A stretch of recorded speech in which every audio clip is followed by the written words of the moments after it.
Okay, so again, good morning, everybody, and welcome to the third annual Julian Francis Abele Out of the Shadows Public History Symposium, sponsored by the Monmouth University Department of History and Anthropology.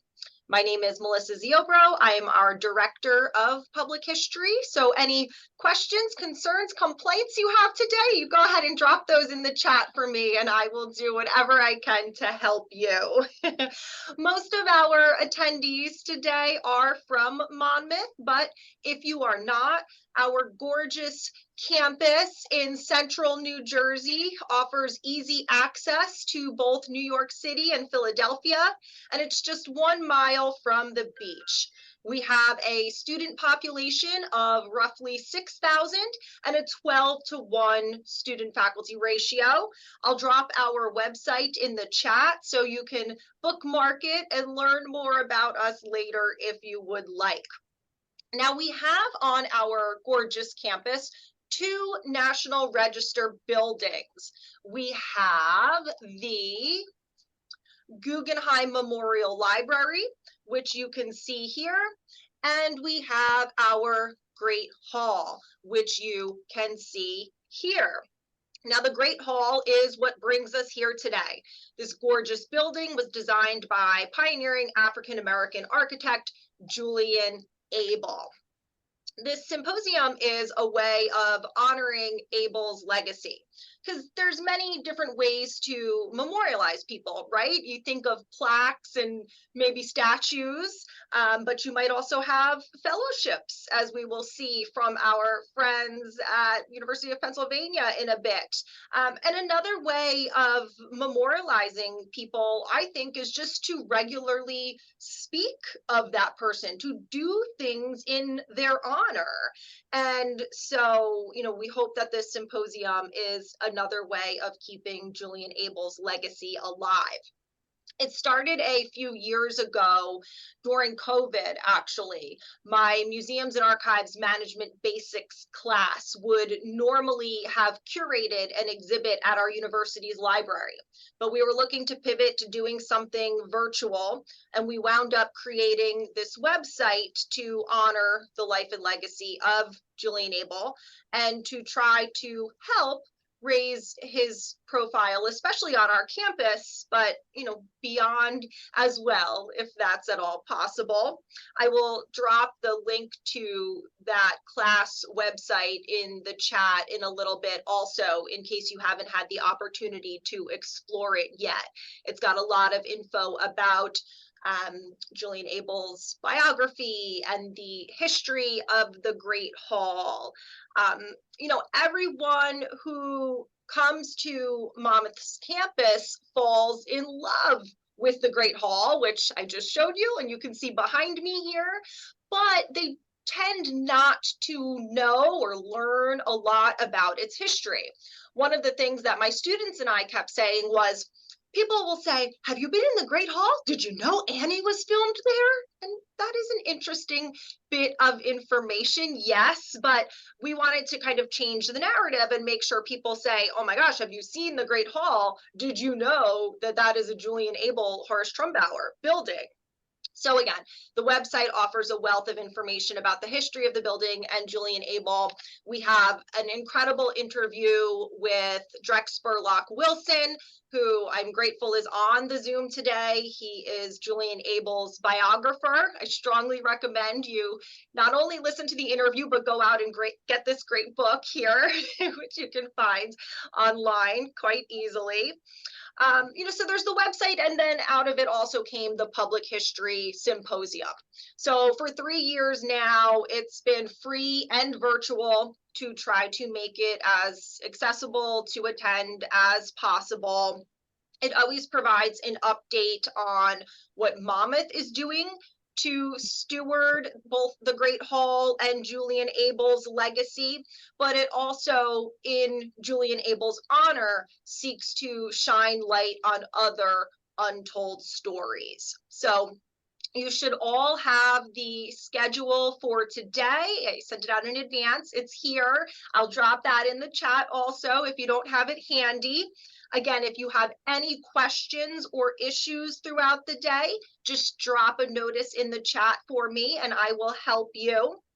You'll see on the schedule here that we are starting with our friends from the University of Pennsylvania Stuart Weitzman School of Design to hear about the way that they are honoring Abel's legacy. And then we'll go into our presentations on other untold stories from really established scholars and from Monmouth University students. So I hope that you will enjoy listening, that you will learn a lot, that you will have the opportunity to ask some questions and maybe even make some connections with folks whom you might want to follow up with after the fact. So with all of that preamble there, I will back out of my screen share and turn it over to our first presenters. So Bill, do you want to take it away? Sure. No, thank you, Melissa, and thank you all for gathering today to remember Julian Abele, to reflect on his art, his legacy, his place in architectural history, and to give us an opportunity to say a little bit about what we've been doing here at Penn. And so my colleague Heather Isbell Schumacher, which is, she's right here, is the archivist of the Architectural Archives. I'm the curator. And we're joined by Mark Gardner, who's a member of the Board of Advisors for the Weitzman School. He's a friend, he's an architect and a graduate of our school. And it's always fun to spend a little bit of time with Mark. So what we thought we would do is just share a little bit about what we've been doing and maybe how, we reflect on Abel's legacy and his work and the work that we do here at Penn. And as archives, we think about these things through collections, through the objects that might be used to tell stories. And as being part of an archive that's part of a school of design, the idea that these are stories that these are objects that help tell stories to the next generation of young architects and landscape architects, to open their eyes about creative process, open their eyes about the kind of challenges that you face as a designer. And thinking about your work, but also in finding ways of doing good work.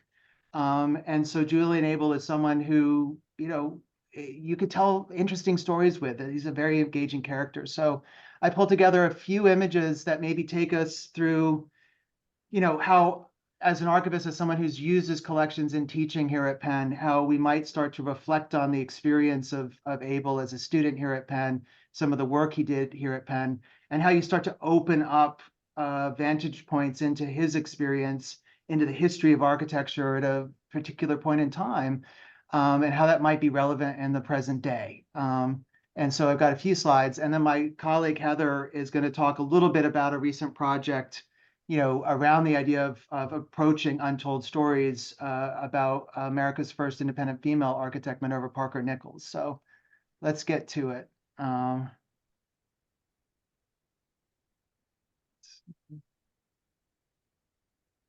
I got it going, right?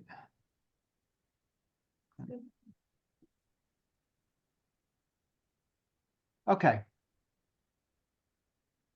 So Julian Abele at Penn. So this is a photograph of Julian Abele taken from the 1902 yearbook.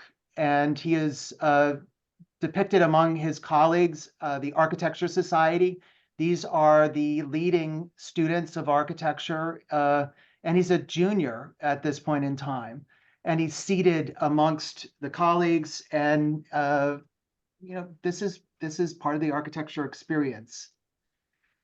This is, Penn's College Hall. This was the idea of having housed under a single roof the entirety of a university. This is 1872, and the architecture department occupied much of the third floor. And if you look in the dormers just below the towers, you can see there's some doubled up windows there. Those were some of the drafting rooms. The idea of everything being housed under a single roof quickly broke down, but this was the home of the School of Architecture at the time that Julian Abele was a student, between 1898 and 1901 when he graduated. And this is the kind of space that the architects were working. And you can see working close quarters. This is space where you're spending a lot of time with each other. You're watching somebody literally doing their work in front of you. You're seeing them laying down the colors, the making of drawings, the skill, often in studio. And I'm speaking from my own experience as an architect who trained here at Penn and in New Mexico. You know, you learn a lot from your fellow students by just watching them at work, and you build a sense of respect from their ability to, you know, to express themselves, to engage with ideas, to be creative. And this kind of close quarters of a studio space is an interesting one. You also just frankly see drawings on the wall around you, and the idea that you can learn from drawings, you can learn from models, you can learn from other examples that have come before in the context of architecture education. You know, 100 years later from when this drawing was made, the Architectural Archives is still doing those sorts of things, right? Bringing drawings out and having conversations with students about the way of thinking and the way of developing your ideas, learning from what comes before, learning from each other. So we're fortunate that Julian Abele was incredibly gifted as an artist, as someone who could draw incredibly. And his work was featured in, you know, the kind of semi-annual compilations of student work, this is how you're recruiting new students, is to show that your students are very capable. And here are 3 examples of Abele's work from probably the first or second year of school, drawing from life, drawing the human figure, drawing from examples out of books, you know, learning the architectural orders from examples in the library, from plaster casts, from so on, are all parts of the education. But in terms of design work, you see Abele, you know, excelling. He has an astonishing record in winning a lot of the awards, which is just a demonstration of his incredible skill as a designer. And here is an example of a residence. That's a one-day sketch, which when you show drawings like that to students today, they're, you know, they're pretty amazed at how much can be done in the course of a single day. You know, the Loja project, the Botanical Museum, these are all projects where Abele is receiving a first prize. His talent, his design acumen is being acknowledged, understood, and then published, right? None of those drawings that I've just shown you survive. They're only known, as best I know, through period publications. Some of the drawings that do survive, and here are 4 watercolor drawings or pastel drawings from Italy, from the English landscape. These probably date to the 19-teens. This is more than a decade after Abele graduated from Penn, was in practice, working in a large architecture firm.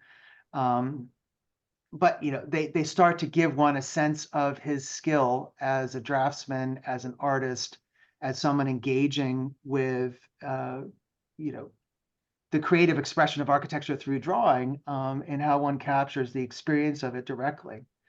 But I want to bring us back to Penn and to the very building that Heather and I are speaking to you from. This is now the Fisher Fine Arts Library. It was built as the main library of the University of Pennsylvania in 1889, 1891. And it's the work of the great Philadelphia architect Frank Furness. And, you know, it's notable in many ways as an expression of the late Victorian age. It's a building where the idea of form follows function is very visible. It feels and looks in many ways like a great machine for reading, for learning. And at the core of this is this incredible 4-story reading room. So while Abele was still a student, he won a competition for a memorial tablet that would acknowledge gifts from Penn's alumni to the library, and that could be gifts of collections, gifts of books, and so on. And that was actually, you know, built and put into the space upstairs. We're on the lower level. We're not in a basement. We have windows on all 4 sides of our archive space. But this tablet originally, you know, by all accounts, was housed in the middle of this space. So Abele's first built work in the world was in the building where, you know, where we are doing our work. And that's always something to remember. It's not here anymore. It was moved when the main library of Penn moved out of out of the Fisher building, out of the Furnace Library into Van Pelt Library in the early 1960s. And in fact, this building for a while, was not a library. It was maybe going to be demolished. So that's a larger story outside of the context of today, but it is part of this larger current where things of incredible value, stories that are remarkable, are forgotten or are receded in the minds of people today. And that part of what we do in events like this is to bring them back to the fore. And here's an incredible drawing, probably done in Abel's last year here at Penn. It was part of that compilation of student work in 1901. It was exhibited in Pittsburgh in 1903 for a metropolitan cathedral. And these are the kind of projects that a student after their education here at Penn were capable of doing design at an incredibly high level. And we're so fortunate to have some of these images with us.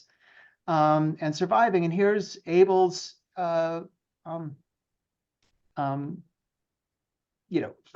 his graduation yearbook, an account of his biography, of his academic accomplishments, the competitions he won, including one for Haverford College, which I'm not showing you here today, which actually survives, the Conklin Memorial Gateway.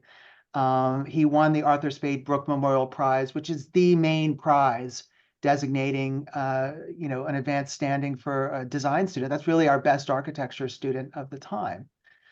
But I want to step back for a minute and look at that same source. So these are the yearbooks of the University of Pennsylvania. They're actually not housed here. They're over at the University Archives and Records Center. And you can see these online. And this is the Pennsylvania record of 1901. And I've got a few examples just as someone who uses objects in teaching. So this is the junior class of 1901. And I really don't think that the entire junior class decided to show up in these photographs. But when I was looking through these, in the top, you see there's an African-American man standing there. Now, I don't think this is Julian Abele. It doesn't look like him. But just seeing that individual standing within other members of the class of 1901, you feel that there's a certain energy in that space where people are standing back from this person, right? This is someone who's being pushed to the back, to the margins. You almost feel like, his classmates are not acknowledging the presence of this individual. I need to do some more work to find out who that individual is, and I didn't have time to before this, but it struck me that, a year later, and here's Julian Abele.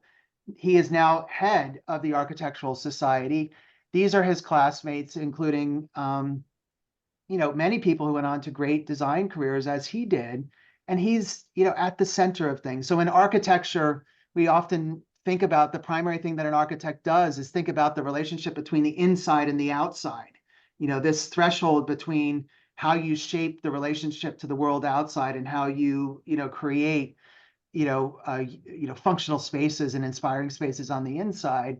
You can also take that out to the idea of, who's on the inside, who's on the outside. Well, here's Abele recognized as someone of skill, someone to be admired as a leader within his class. And I go back to that experience, that image of the drafting room, where you can't help but see somebody actually doing this work before your very eyes to understand the incredible talent of an individual, that you can learn from this person and that you want to be close to that person in some way.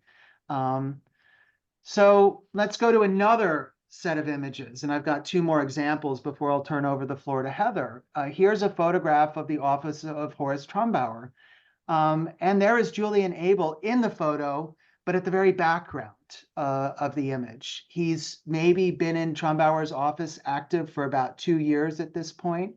He was out in Washington State and, traveling a bit before coming back to Trumbauer's office. And Trumbauer is one of the great big architecture offices of the first half of the 20th century, doing major projects in major cities, large estates, including the buildings at Monmouth College. And so Frank Seeberger is someone we recognize as being the lead designer for Horace Trumbauer, who was someone who was very adept at hiring incredibly talented people, creating the circumstances where they could do great work, but it's a big office. So, you never hear about the people in the background. It's always about Trumbauer. And so I find it fascinating that in this image, who is missing? Trumbauer. He's not in the image. So he is establishing a certain set of dynamics about who's in the image, who's not, who's present. And what does that start to tell us? We also see the drawings on the wall behind you in the drafting room. And we probably know that some of those drawings were likely made by Julian Abele. And were things that could be used to get good work, to do good work, to have opportunities and design to do interesting things. So another example is to come back here to the Penn campus. And, my talk is loosely organized around the idea of Julian Abele at Penn. This is Otto Eisenlohr's house. This is in the 3800 block of Walnut. It was designed in the first, about 1910, 1911. And in the 1930s, it was transferred as a gift to the University of Pennsylvania. It was used for the School of Education for many decades, and then became the home of our president in the 1980s. This is a wonderful photograph of Eisenlohr Hall in the late 30s at the time that it was transferred to Penn. And you can see it is a wonderful example of the French Renaissance style of the 16th and 17th century that Julian Abele is known to have been excel at, and to have been a style that he really had a great understanding of. We never had the documentation to know whether Julian Abele was actually a part of this or not. And here's a photograph of the back, and you can see Eisenlohr's wealth is generated from innovating the 5-cent cigar, which is a thing of quality, but was something directed at a more modest person of more modest income.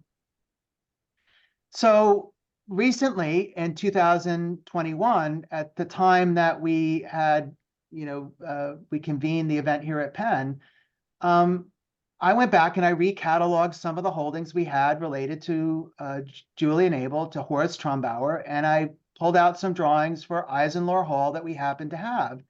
And in my time here, 30 years, I've taught myself how to really slow oneself down and just not take anything for granted and look at something very closely. Here is a blueprint of details. And at first I was just attracted to the beauty of the drawing, to the handwriting. Handwriting can tell you things. You can start to build a story around this. And this is just showing mahogany doors of certain type of marble mantle, in a mantelpiece in a dining room. This wonderful Adam-esque ceiling. I'm referring to the English architect Robert Adam. But then drawing my attention to this table in the bottom of the drawing, which is very unusual. I really have never seen something like this on a drawing. You see the initials. I saw the initials JFA. That is Julian Francis Abele. And that shows us that on February 15th, I think this is 1911, we know exactly what he was doing for 7.5 hours. It may seem very mundane and prosaic, but on the other hand, it puts us there in the room and we start to imagine him drawing and doing those things I was describing his fellow students were seeing around him, right? So pulling back, the Athenaeum of Philadelphia across town has drawings, copies of drawings that, I don't know where they got those copies, but it was related to work done in the 1980s when this became the president's house. And it's another drawing of those interiors. There's another table there. And on February 18th, or here, February 26th, there is another 7.5 hours of Julian Abele sitting down and doing that work. So all told, there are 4 drawings, all of which document the brilliant interior spaces of this remarkable building, 3 of which have those tables showing exactly what Julian Abele was doing and how long it took him to do it, right? One of them does not, but clearly the handwriting that I mentioned before is present.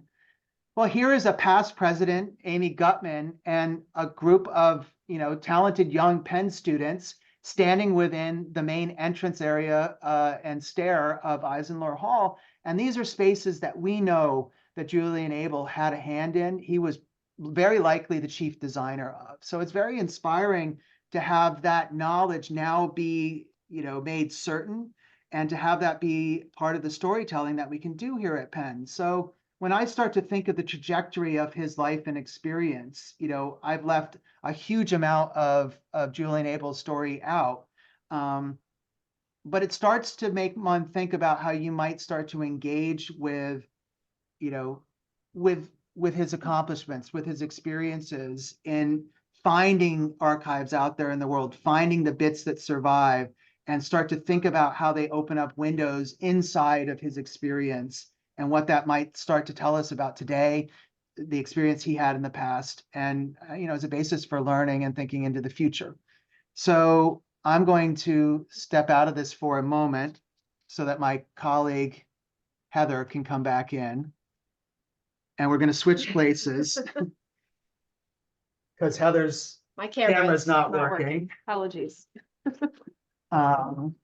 And let me just use, I think we didn't actually go all the way back out, so sorry.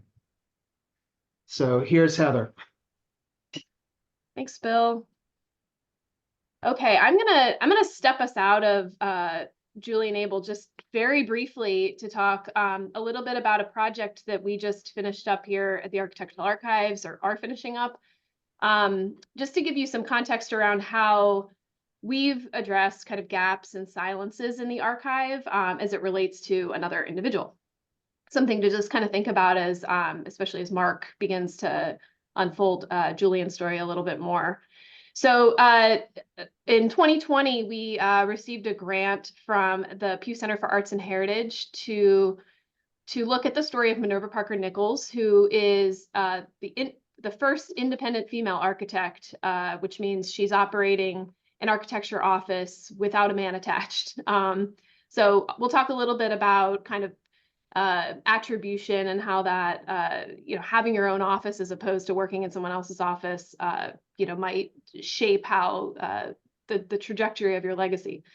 Minerva's born in the 1860s. She's working in Philadelphia by the late 1880s. She briefly apprentices with an architect, Edwin Thorne, and by the end of the 1880s, she opens her own office here in Philadelphia. So this is like an incredible image of Minerva's in the interior of her office. You can see her working there. There's some drawings over here which relate to projects which we've been able to identify. This is one of her larger projects, which was not end up getting built, but provides a window into what this looked like. You know, there's no other woman working at this time at the same level. So we joined with our colleague Molly Lester, who wrote her master's thesis in historic preservation about Minerva, and so a lot of the sort of research groundwork had been laid, but we had a lot of questions. Minerva did not leave a substantial archive. There were bits and pieces of drawings, correspondence, primarily held by the family, which I'll talk a little bit about. And some materials were located in institutions, but in a lot of cases, the attribution, the description was really kind of obscured. So the story was difficult to find. We also joined, our fourth co-curator was Elizabeth Filicella, who's an architectural photographer, and I'll talk a little bit more about the role of that in a minute. Just a brief, you can see here, I mean, just to use a visual, you know, unlike some architects who maybe like weren't maybe known in their time and things come out later, Minerva was very recognized in her time. Here she is in the center of a newspaper article around her architectural peers. You know, we always say we don't think this was necessarily for symmetry, but, you know, really puts her prominently among the voices of not just Philadelphia architects, but architects in the region who are, you know, obviously considered her peers. This is an early drawing that we were really lucky to find. As you can see, to talk a little bit about attribution, we can see here at the bottom that she's working in Edwin Thorne's office. So it's Edwin Thorne's name. It's the address of the office that they share. And we should say that this was a very small office, what we know about it. It was Thorne, Minerva for a period of time, and potentially one other person. But when you look in the corner here, you see Minerva's drafting this, and the corner is just flipped up a bit, and here's her name. Right. So there's something's driving her, obviously, to put her name on her stuff. This is another drawing for a house up on Oak Lane, which does survive, and you can see the plans there in the corners, which is really great. A lot of what we learned about Minerva's design came in the form of plans. But what we didn't have was really a full documentation of the work that she had done. And so part of our goal with working with an architectural photographer embedded in the curatorial team was to create an archive in the absence of one.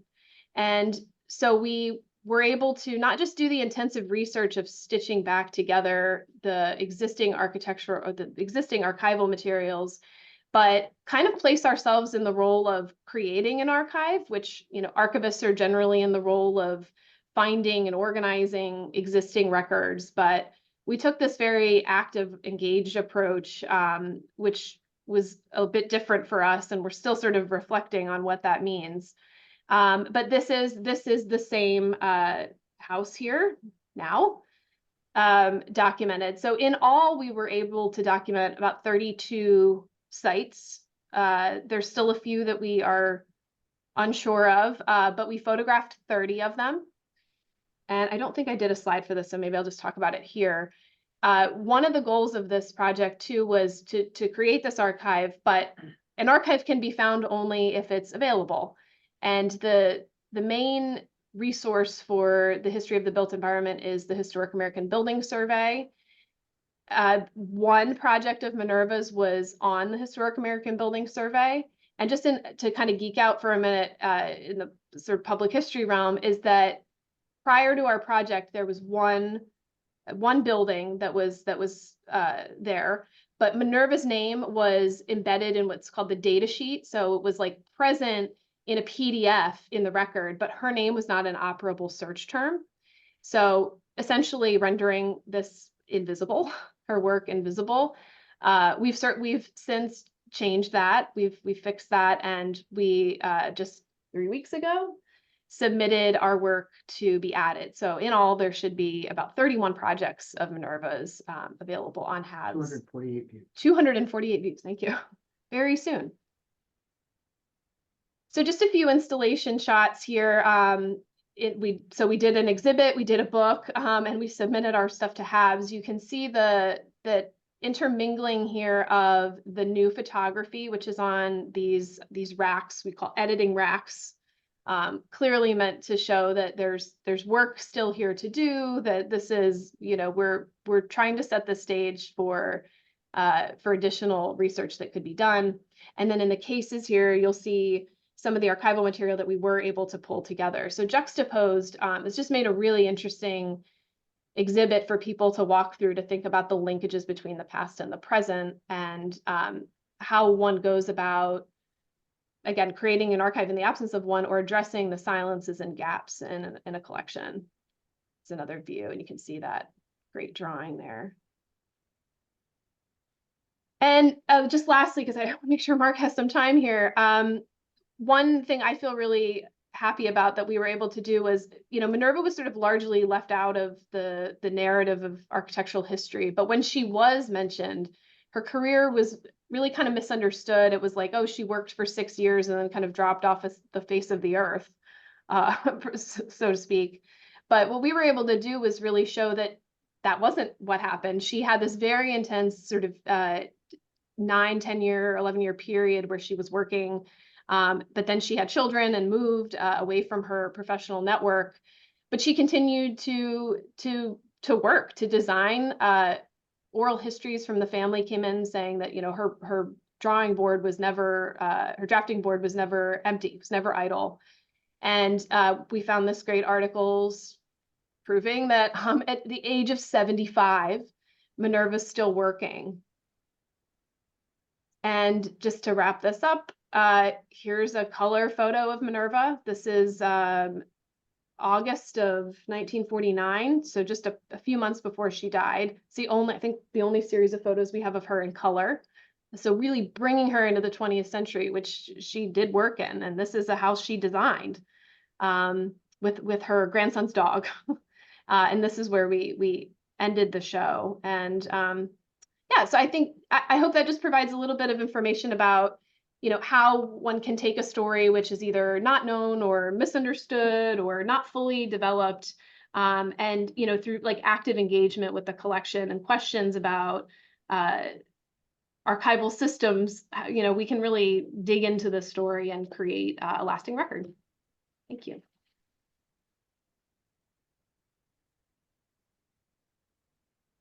Thanks, Bill and Heather. That was great. I'm Mark Gardner. I'm with the Weitzman School of Design Board of Advisors. I'm also a practicing architect and associate professor at Parsons School of Design at the new school. I want to sort of bring what Bill and Heather talked about into action. What are, you know, sort of what have we been doing at Weitzman to sort of address this absence from the sort of historical record, and how we start to sort of shine a light. So you know, one of the things is I feel like I have to give context. So as far as our policies at Weitzman School of Design, we think that while diversity is about representation, and, you know, you're asking questions, are there enough people from different backgrounds here sharing different experiences? We think about inclusion, which is about action. What can we do to make people with different identities feel welcome? And then we think about equity, which is about giving everyone access to the same opportunities, recognizing that some members of our community experience unfair advantages or barriers. So in creating a sense of belonging means that everyone in our community feels valued and is not afraid to ask questions or raise issues. So as we think about Julian Abele, we think about the importance of the historical record, but it's also how are we to interpret? You know, distance sort of gives us a perspective, but we might lose the entire measure. So I think about some different historical figures, including Julian Abele. Their names like Beverly Lorraine Green, who was an architect, a Black woman, who was sort of lost to time and has now sort of, you know, been, if you can say, rediscovered. In the civil rights era, we see like a movie out now about Bayard Rustin or Constance Baker Motley, who played key roles in the civil rights movement. And even then, because of being Bayard Rustin's case of being gay, or Constance Baker Motley's case of being a woman, even then being sort of pushed to the margins. So I'll just say in recent decades, both, you know, in recent times, both Philadelphia and Duke University, Haverford College was mentioned earlier, all have paid tribute to Abele. Going back to '84, the city of Philadelphia, for the design of the Central Library and contributions also to the design of the Museum of Art, historical markers were placed on those sites about Julian Abele. The Free Library also has now in their executive conference room, has a portrait of Abele and a medallion under the portrait, honoring his role in the design of that building. So what have we done what have we been doing at Weitzman School of Design? So it's been some 120 years since Julian Abele's graduation. The Weitzman School, with the support of Dean Steiner, has established the Julian Abele Fellowship Fund. And that fund was set up to honor and build on Julian Abele's remarkable legacy. So the fellowship is awarded to an incoming student in the Department of Architecture and support the university's commitment to enriching student experience through diversity. So our goal is to build future generations who aspire to follow in Abel's footsteps. We've also, within the historic preservation program, established something that I think is also very interesting when we talk about sort of marking the historical record, the Center for the Preservation of Civil Rights Sites, that's led by Amber Wiley, which is working on sites at places like Tuskegee, looking at creating a pipeline to bring underrepresented minorities into historic preservation. We do all this because, as I said, I'm a practicing architect. In 2022, the National Council of Architectural Registration Boards, which is the nonprofit that actually helps establish state guidelines for licensure for architects, within their records, they reported that there were 121,603 licensed architects working in the US. But only, you'll hear this number a lot with Black architects, only 2%. In this case, at that time, 2,492 were Black. And so actually, if you go to, there are records on blackarchitects.us.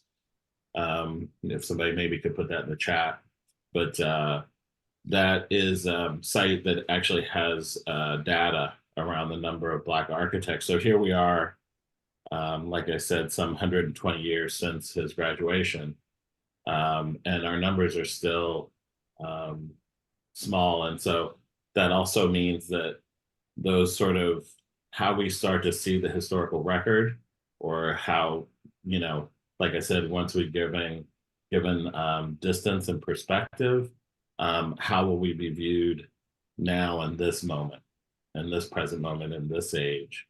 Who are the Julian Abels? Who are the people doing work that aren't quite getting the recognition? Have we moved past that, or is that something we're constantly up against, battling against? So with that, I'll just say we're at Weitzman School of Design, we're really trying to counter those narratives. As Bill has presented and Heather, we're actually trying to draw from the record and make certain corrections and find out what information that we can, so they're not sort of lost to time. So with that, I'll pass it back, I guess, to Melissa, and we'll open it for questions.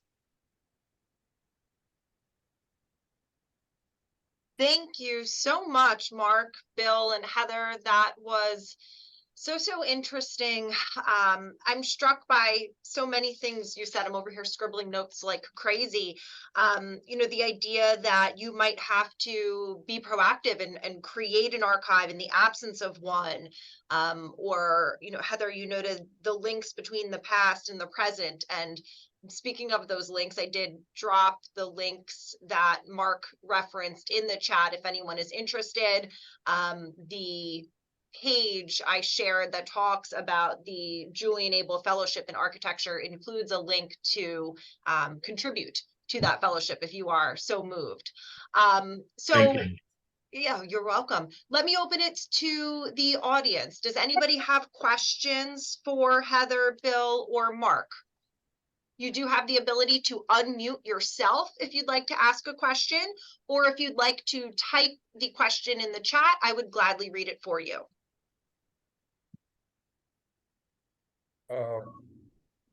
This is Drek Wilson. A question for Heather. Where did she acquire her architectural training and skill? Yeah, so the Franklin Institute had a drawing school at the time, and okay. she attended the Franklin Institute drawing school. She later also taught at the oh my God, help me remember the school. The Philadelphia College of Design for Women. Yeah, which was open at the time. But the interesting thing was she chose the Franklin Institute Drawing School.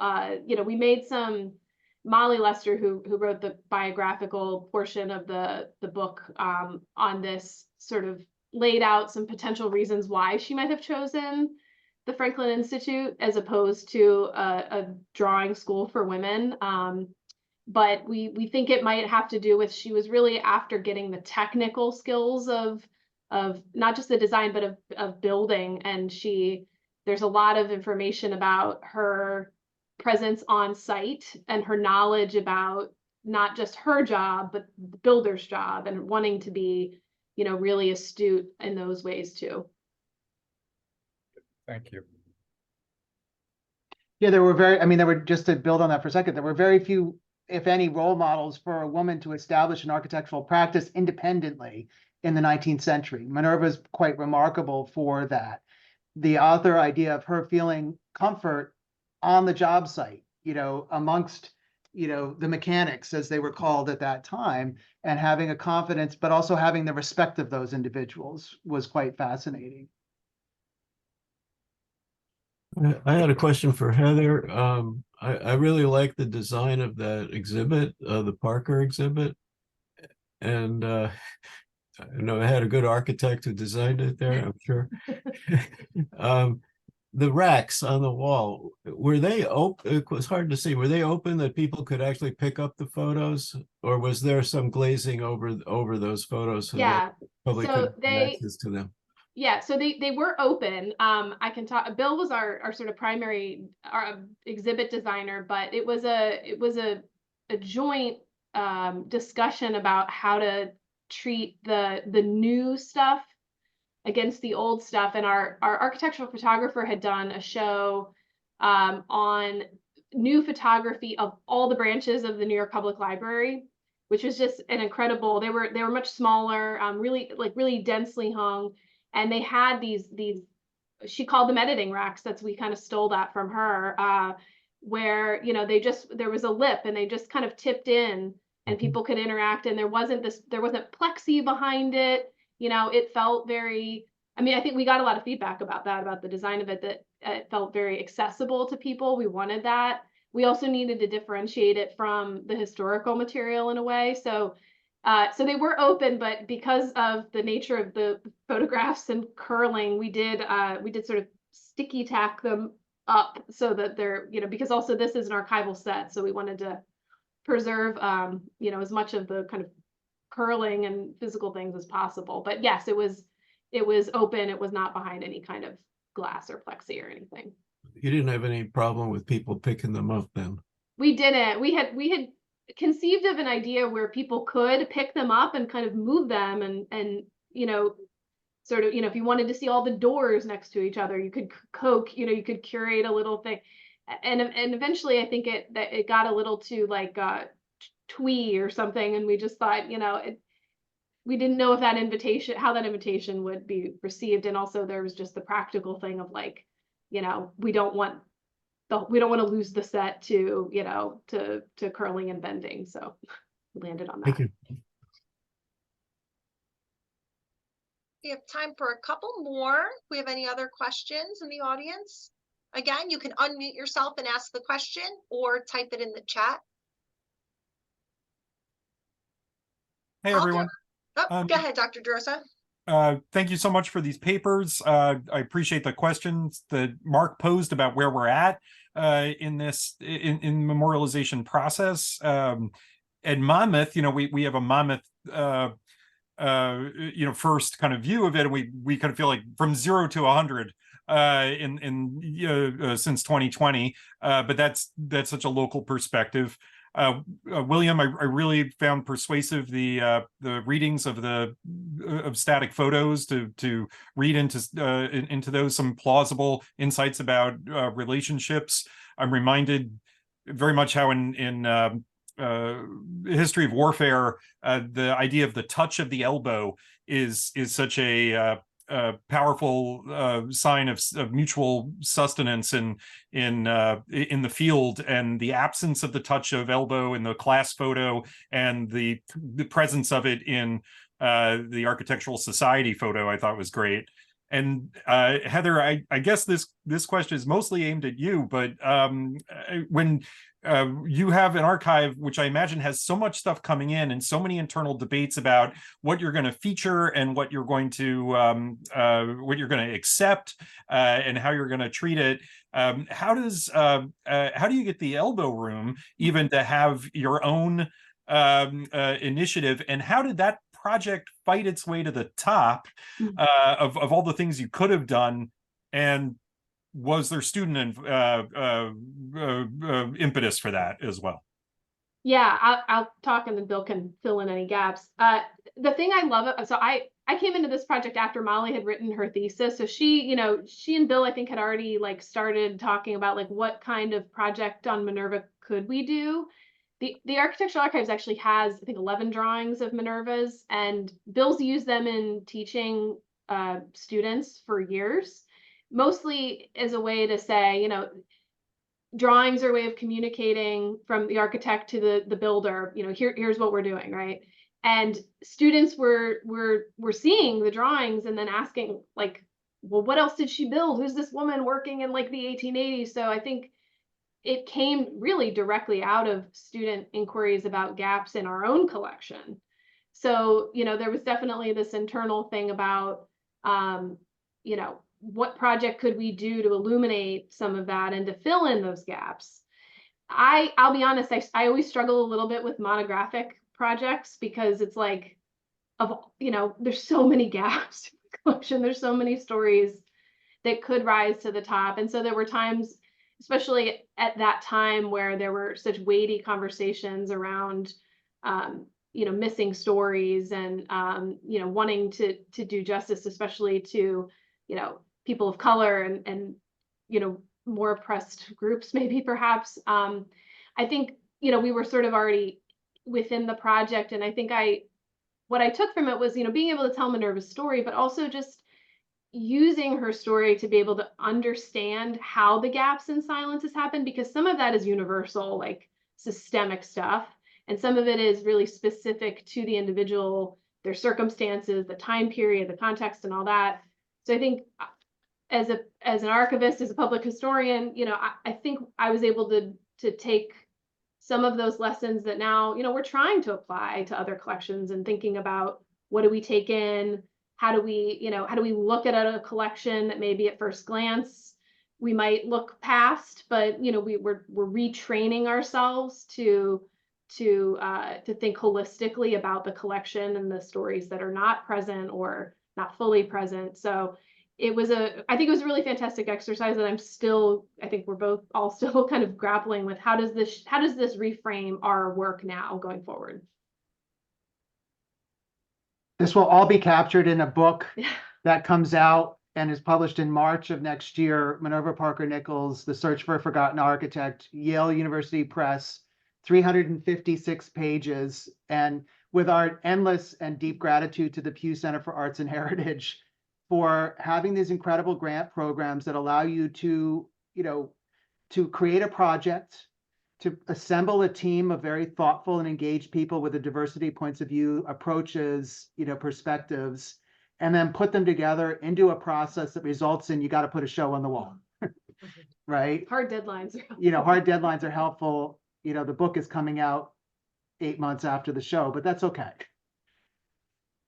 Well, thank you so much, everybody. We are out of time for this wonderful keynote session. Thank you so much to Heather, Bill, and Mark for sharing the work that you are doing on Julian Abele and beyond.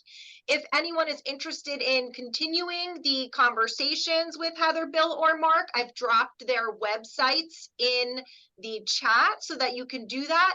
Remember, I also dropped the link in the chat to learn more and potentially even contribute to the Julian Abele Endowed Fellowship in Architecture. So that will conclude our keynote. We now have a 5-minute break before we shift to the American Revolutionary era. So we've got a broad spectrum of presentations lined up for you in the next 2 hours. You don't have to leave the Zoom. You can just go ahead and, mute yourself, take a quick restroom break, refill your coffee, and be back at 10 to hear from Brett Palfreyman about Colonel Ty. Thanks so much, everybody. See you in a couple minutes.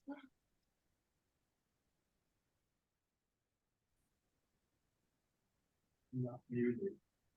I'm only gonna make a water.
Okay, everybody, we have lots of great history to get to today, so we're going to dive right back in. I know that it's a really busy day at Monmouth, so we'll have people kind of coming and going from the chat all day. Next up in our lightning rounds, if you will, we have Brett Palfreyman from Wagner College. Brett has been working on a project that in many ways, although it's set during the American Revolution, is similar to those we were just hearing about because it deals with the frustrating absences in the historical record and how that can sometimes impede our ability to tell these untold stories. So Brett will be telling us about his work into Colonel Ty at Sandy Hook. Brett? Good morning, everybody. Melissa, am I able to share a screen here? You should be, yep. Oh, let me try to do that.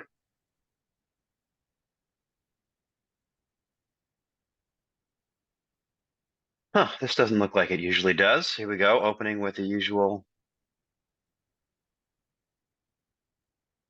Take your time, take your time.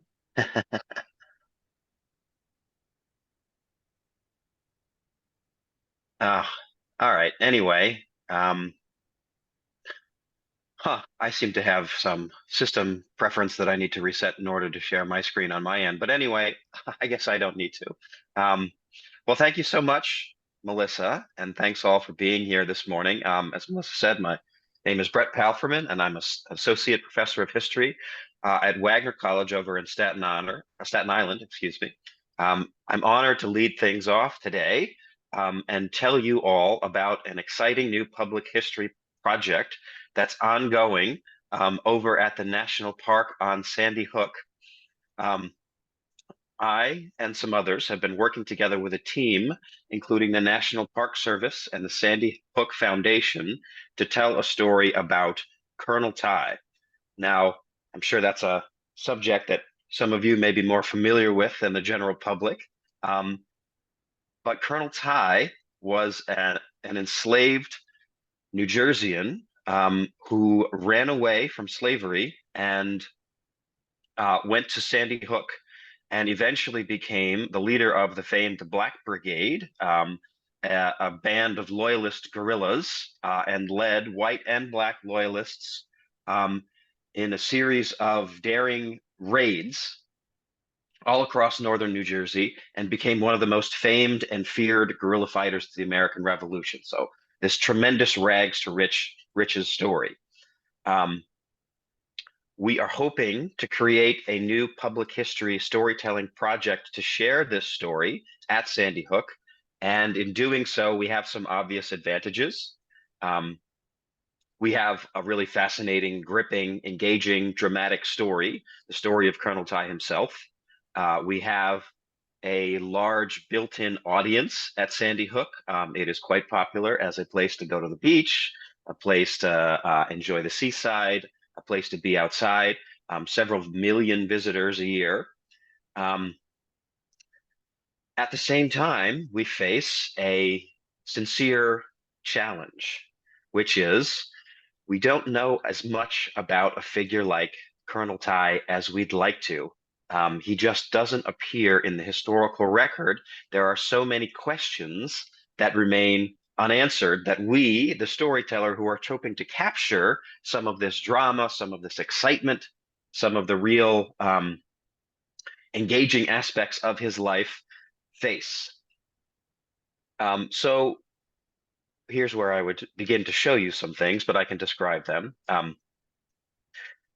We don't know as much as we'd like to about Colonel Ty because of the nature of the historical record. Enslaved people like him were expressly prohibited from learning how to read or write. And even if, against the odds, someone like Colonel Ty could manage to create a documentary record, it likely wasn't saved. So what sources we have are basically other people telling us about him, about his life. So let me begin by sharing a little bit about his biography. We don't know for sure, but Colonel Ty was likely born in 1753 or 1754 on a farm belonging to Quaker John Corliss, somewhere near Colts Neck in Monmouth County. Very little is known about his early life. Very little is known about the life of many young enslaved people throughout New Jersey. But the first ping we get in the historical record is a runaway slave ad, which we only know about because the Titus, this young enslaved person, made the bold choice to run away from his master at the age of about 21. I would show you this now, but it is a newspaper advertisement giving us a relative, I mean, in a world where we don't know much about someone like Colonel Ty, this feels like a relative wealth of details. It's a runaway ad. It has to include some details. We get an age, a name, a description that he is about 21, that he is, quote, not very black, that he is, quote, 6 feet high, wearing a gray homespun coat, brown breeches, and blue and white stockings. And one key detail here, that his master, John Corliss, suspects that he, quote, may probably change his name.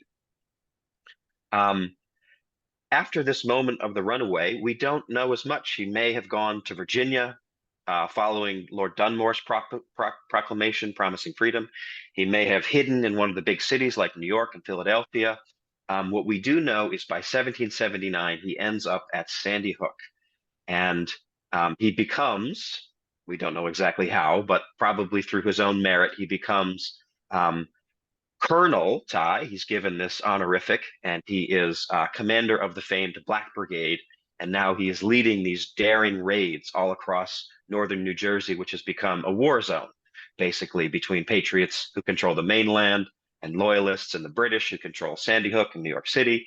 And Ty is making his way over the water into the New Jersey mainland, harassing patriots, disturbing supply lines, stealing weapons, stealing horses, taking captives, conducting this whole series of raids to undermine the Patriot War effort and frighten patriots who are living there. We think he did about 13 that we can document, and we have newspaper accounts, kind of these breathless frontline newspaper accounts, detailing to some degree what happens on these raids. And finally, we have a rough account of Colonel Ty's end. He conducts one last raid seeking to capture a famed Patriot leader, Joshua Huddy. He manages to capture Joshua Huddy at a tavern. They haul him, they rush him back towards Sandy Hook. They board boats to cross back over. And Patriot pursuers catch up. There's a firefight. In the confusion, Joshua Huddy manages to jump overboard, swim back to shore, but we suspect that Colonel Ty was injured in this fight and succumbs to infection several days later. So that's the exciting life. It is dramatic. It is full of emotion and intensity and energy. We want to communicate this story to the public, and our challenge is doing so with the documents that we have. So I'll speak just quickly about, I don't really have the solution, the end game here of how we're going to accomplish this, but we have a couple ideas. One would be to fill in with as much contextual evidence as we can. Although we don't know about Colonel Ty's own childhood in slavery, we do know something about the lives of enslaved people in New Jersey. We can go to contextual sources like something like the African Burial Ground in New York City, which is about, gives us insights into the lives of enslaved people, how they buried their dead, how they maintained family connections, all different kinds of data and evidence that we can use to speculate what Ty's childhood might have been like. That's one strategy, is contextual evidence where we don't have direct evidence. Second, we can invite the viewers into this mystery. There's so much about Ty's life that we'd like to know. Why did he do this? What was he feeling when he took these risks, when he ran away, when he became a loyalist fighter? Why did he do all this? Was it for revenge against his former master? Was it for a chance to move up in the world? Was he aligned with loyalists and the British in principle in some way? Was he paying back the favor that came with his at least promise of freedom? That's an opportunity where we can say, viewers, we don't know the answer to these questions, but what would you do in this scenario? Imagine yourself in the shoes of someone like Colonel Ty. Why might you take these risks? Why might you become a fighter, to put your life on the line, to move, to pursue, whatever it is that Colonel Ty was pursuing? So we don't know exactly what this storytelling project is going to be.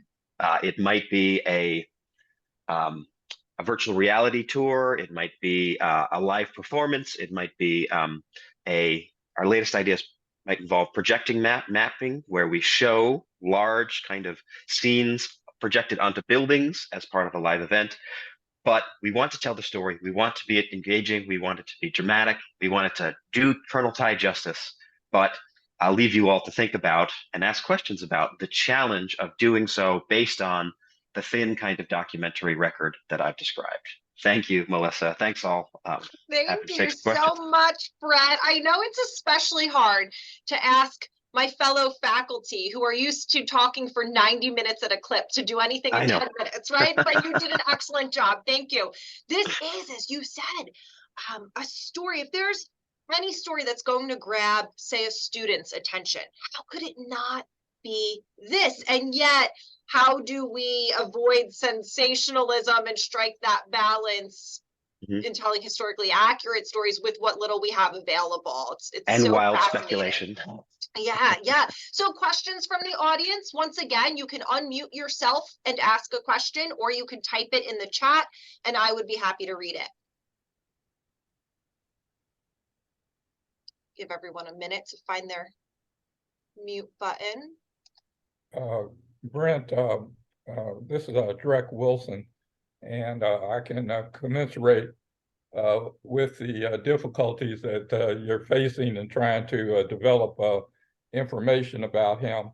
One of the suggestions, which might seem a little counterintuitive, is to follow the trail of his master and the white soldiers or guerrillas that fought alongside.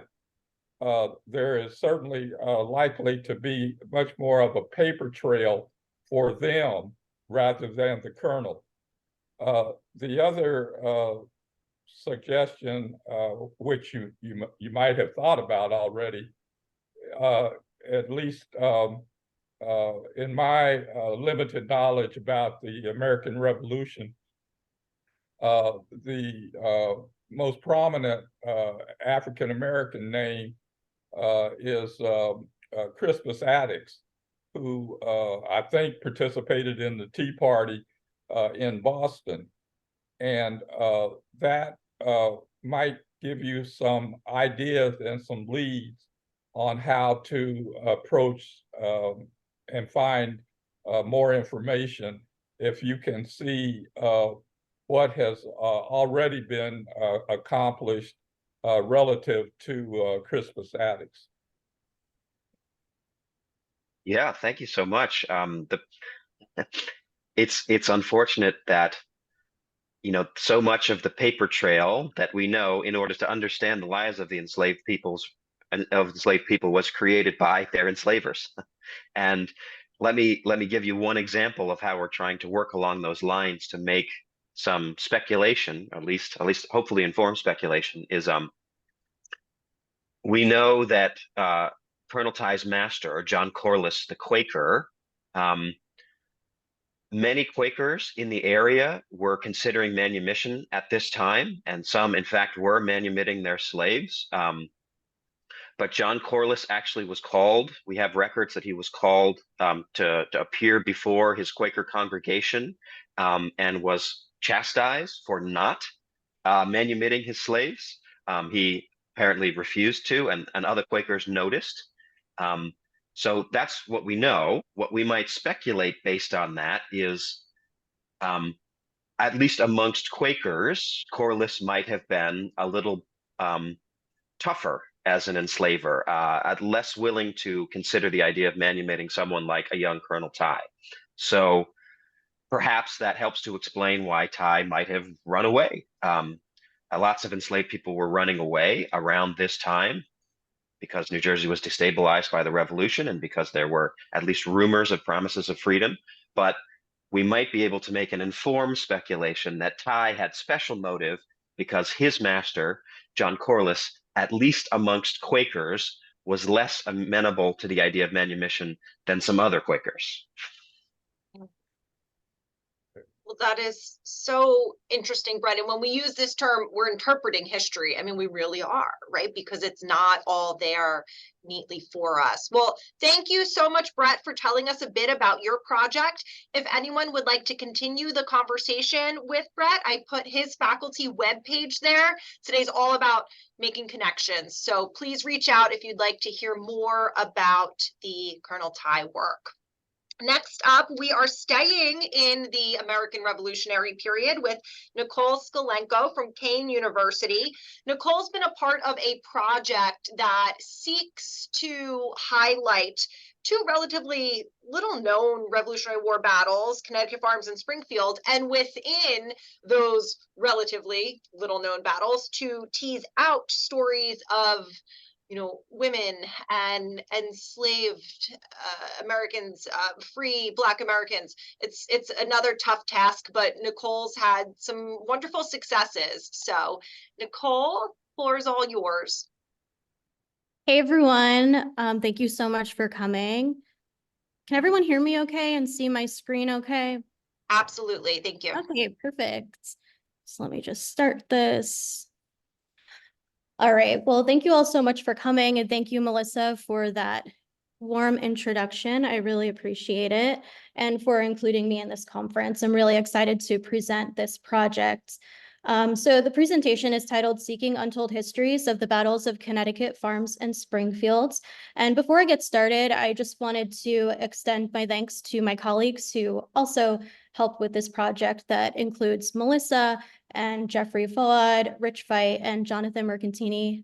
Just because I'm giving this presentation, I just wanted to mention that this was a group effort project. And I'd also like to extend my thanks to the New Jersey Historical Commission and the National Park Service for their support of this project as well. So when we consider the American Revolution, there are certain historical figures that tend to come to mind first, right? So whenever I ask people this, they typically will say, oh, I think of George Washington. Other people say Nathaniel Greene, and others will say Alexander Hamilton, Washington's right-hand man.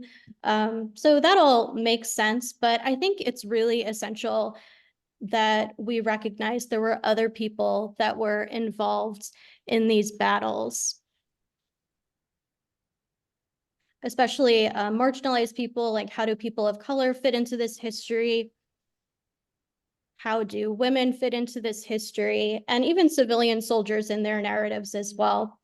So indeed, the larger goal of this project was to try to find evidence of these marginalized individuals and to magnify their voices that were previously suppressed in the archival records. So just really quickly, the battles of Connecticut Farms occurred in June 1780. They were the very last major military confrontations in New Jersey during the American Revolution.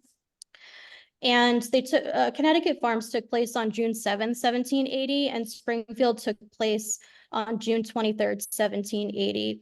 And these occurred right after the siege of Charleston. So that's really important to note as well. And they both of these battles actually resulted in victories for the Continental Army. So the first story that I wanted to share is the story of Hannah Caldwell. And Hannah Caldwell was the wife of the Reverend James Caldwell, who served during both battles. And he's actually depicted in this painting. He's the gentleman standing on the church steps right there, waving a Bible. So Hannah Caldwell was tragically murdered during the Battle of Connecticut Farms. We don't know by whom. The stories, accounts in the newspapers, they differentiate. On the top left of your screen, I put an image of the New Jersey Journal, which was dated June 14th, 1780. And this was a patriot newspaper, and the excerpt of this news article from a Continental soldier is basically blaming the British Army. So, quote, they say, her baby was in her arms. The other child was holding her hand. Hannah was sitting on the side of the bed when one of the barbarians advancing around the house took advantage of a small space through which the room was accessible.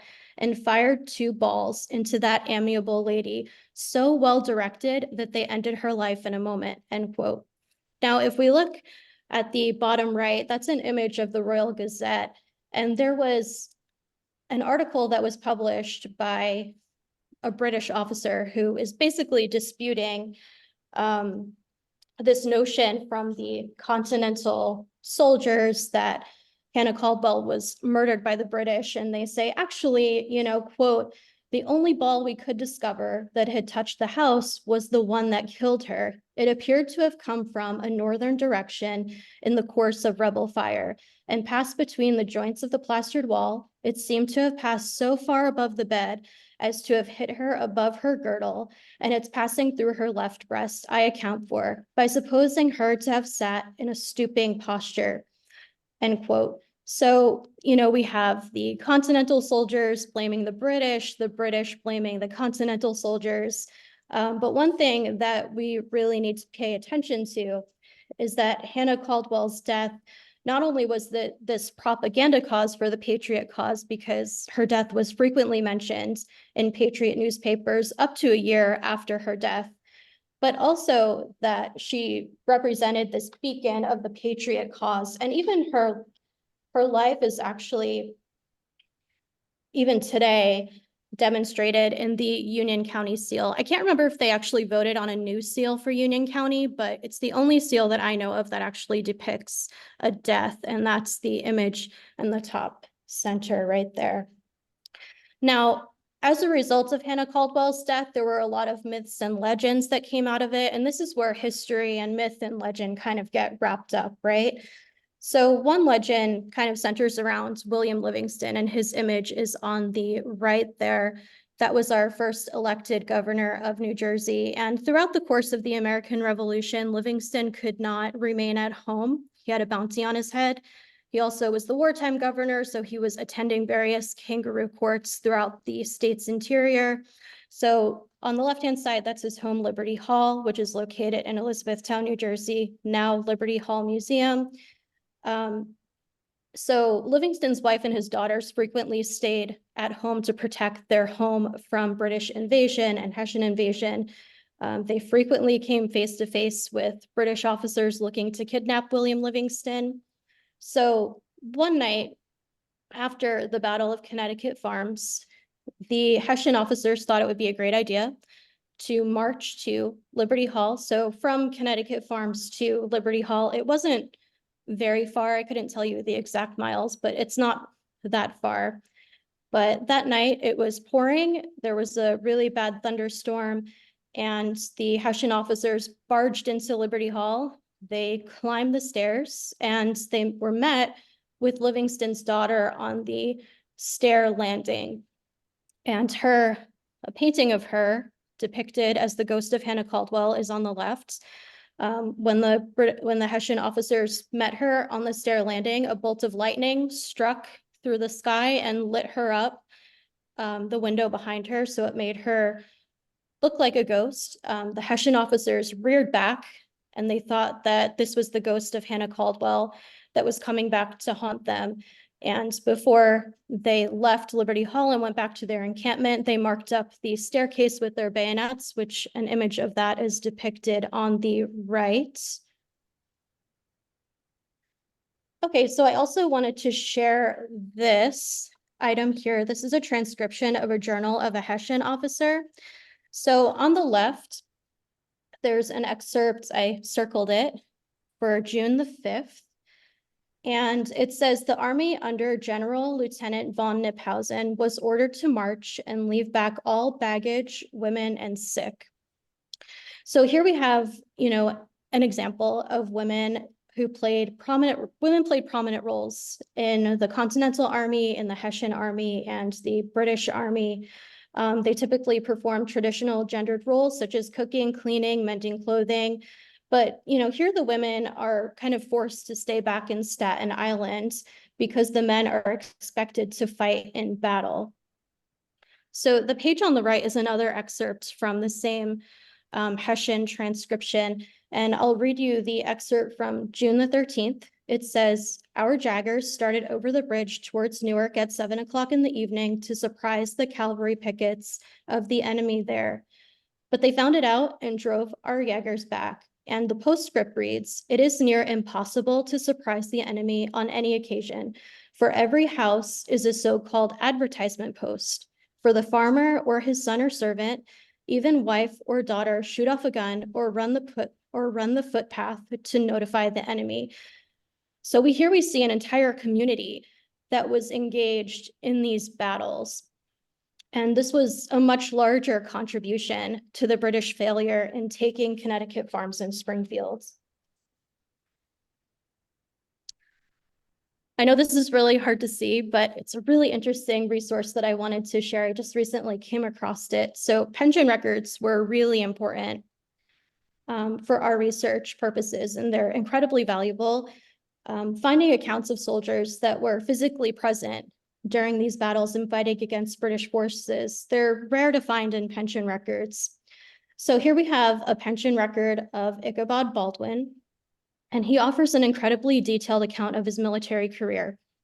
He was present during both the battles of Connecticut farms and Springfields. In fact, he was ordered to Springfield on June 5th, 1780, because there was word that the British had crossed Staten Island into Elizabethtown by way of Halstead's Point to Connecticut farms. He was with a detachment over Rahway River and kept the bridge until the British arrived and almost surrounded them.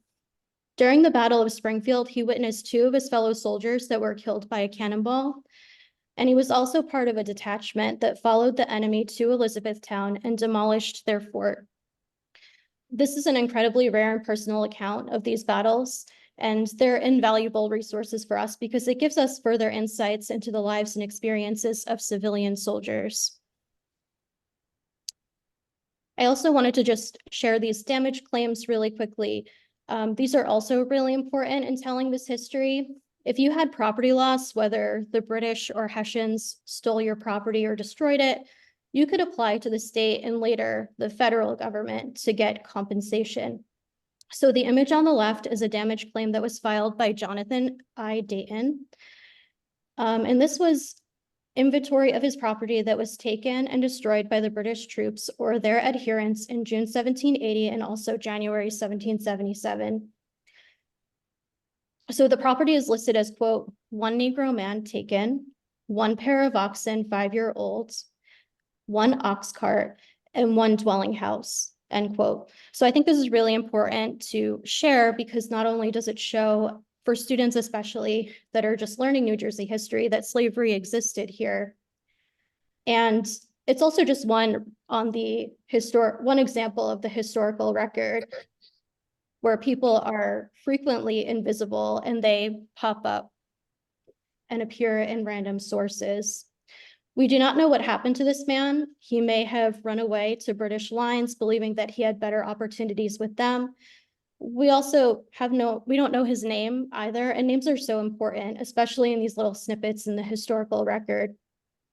And on the right is a tavern owner filing a damage claim. These are also really interesting to look at because it gives us insights into inventories of taverns, such as the furniture and the bottles that were destroyed by the British as well. So I'll share one more resource with you. This is fairly new for me anyway. So I was looking through an item titled The Book of Negroes, and this was composed by Guy Carleton and other British officials between April 23rd and September 3rd of 1783. And this book is a series of documents listing people of African descent who were evacuated from the United States at the end of the American Revolution. The copy on the screen is from the Guy Carleton papers in the National Archives of Great Britain.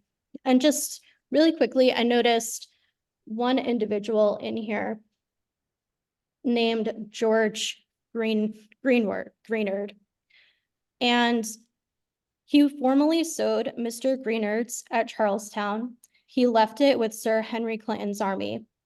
Now, that really doesn't tell me a lot, but, I'm kind of thinking in the back of my head, okay, maybe if this was from the siege of Charleston, perhaps this gentleman followed Sir Henry Clinton's army. And if that's the case, Sir Henry Clinton returned to New Jersey during the Battle of Springfield.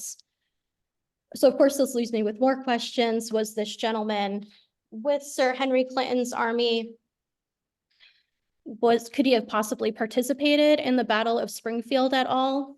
You know, those are all questions that I have. The best that I can do is just keep track of his name and see if it pops up in any other sources.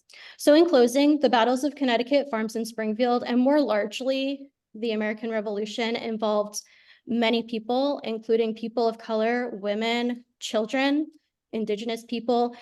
And it's so important that we include them in telling this history. Thank you all so much for listening, and I'm happy to take any questions if we have time for that. Thank you so much. We have time for one question. If anyone would like to unmute themselves and ask, or again, you can type it in the chat and I would be happy to read it for you. I'm struck, Nicole, by the fact that you must uncover these sources, but then there's the whole secondary issue of actually being able to read them. My goodness. Yeah, sometimes they're really difficult to read, but I've learned to just zoom in on my computer and kind of try to edit or darken the image a little bit, just so that kind of helps a little bit. Oh, that's a good tip for anyone embarking on that work. Well, I'm going to ask so that we can keep to our schedule with our speed dating here, that if you want to continue the conversation with Nicole, please go ahead and send her a private message in the chat so that you can exchange contact information. And we're going to come out of the Revolutionary War period now and pivot to look at Siting Paterson, New Jersey, as a site on the Underground Railroad with our next speaker, Flavia Alaya, who is joined, I believe, by Jimmy Richardson. I hope Jimmy is here because I certainly want to call him, shout him out. So thank you very much, Melissa, for the opportunity to talk about this very interesting project, which I emphasize is an interracial history, participated in interracially, preserved interracially, and retold interracially all along its path. A very checkered path, actually, in terms of the resources that one has to discover this history. I'm very glad that our previous speakers have talked about those resources. And as public historians, of course, we're always interested in the emergence of new resources. And what has happened in the course of the last, let's say, 30 years is that more and more material has become available online and been made available to researchers, even non-academic researchers, and made this history available to all of us. And that is what has enabled us to become participants in what is called the National Network to Freedom, which is a National Park Service rubric for identifying Underground Railroad sites throughout the United States and give them some prominence in the narrative of the national narrative that is recorded by the National Park Service. What did not exist at the time that we first started to do this history or to recover this history in the 1990s. I was then chair of the Historic Preservation Commission in 1995-96 when a descendant of one of the participants in the Underground Railroad site that became the nationally recognized site in Paterson, the Huntoon Van Rensselaer site, it's called. I don't know if I can share my screen with the folks here. I have my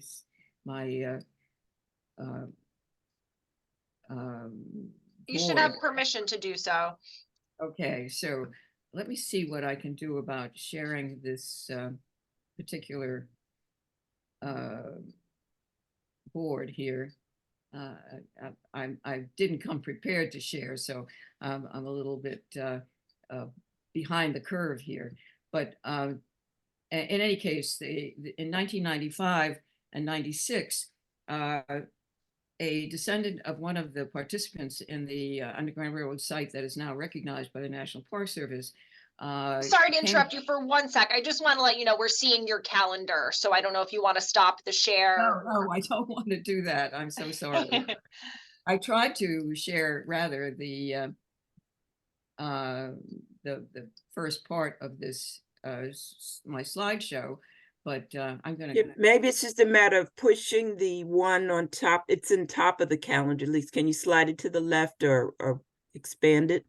Yeah, maybe that's the share screen. Yeah, you're getting better. Yep, it's getting there. Okay, well, I'm hitting that share screen button, but it's not happening. So I should have been better prepared for this, but sorry that I'm not. I've discussed the issue of local of national recognition, but I haven't discussed the issue of local recognition, and that happened as a result of an embattled effort to save the actual property that had been identified by a descendant as a property that figured in the Underground Railroad narrative. So that happened in the 1990s. I was chair of the Historic Preservation Commission. We did get that site recognized. It was saved from a redevelopment and has become the site of a memorial there.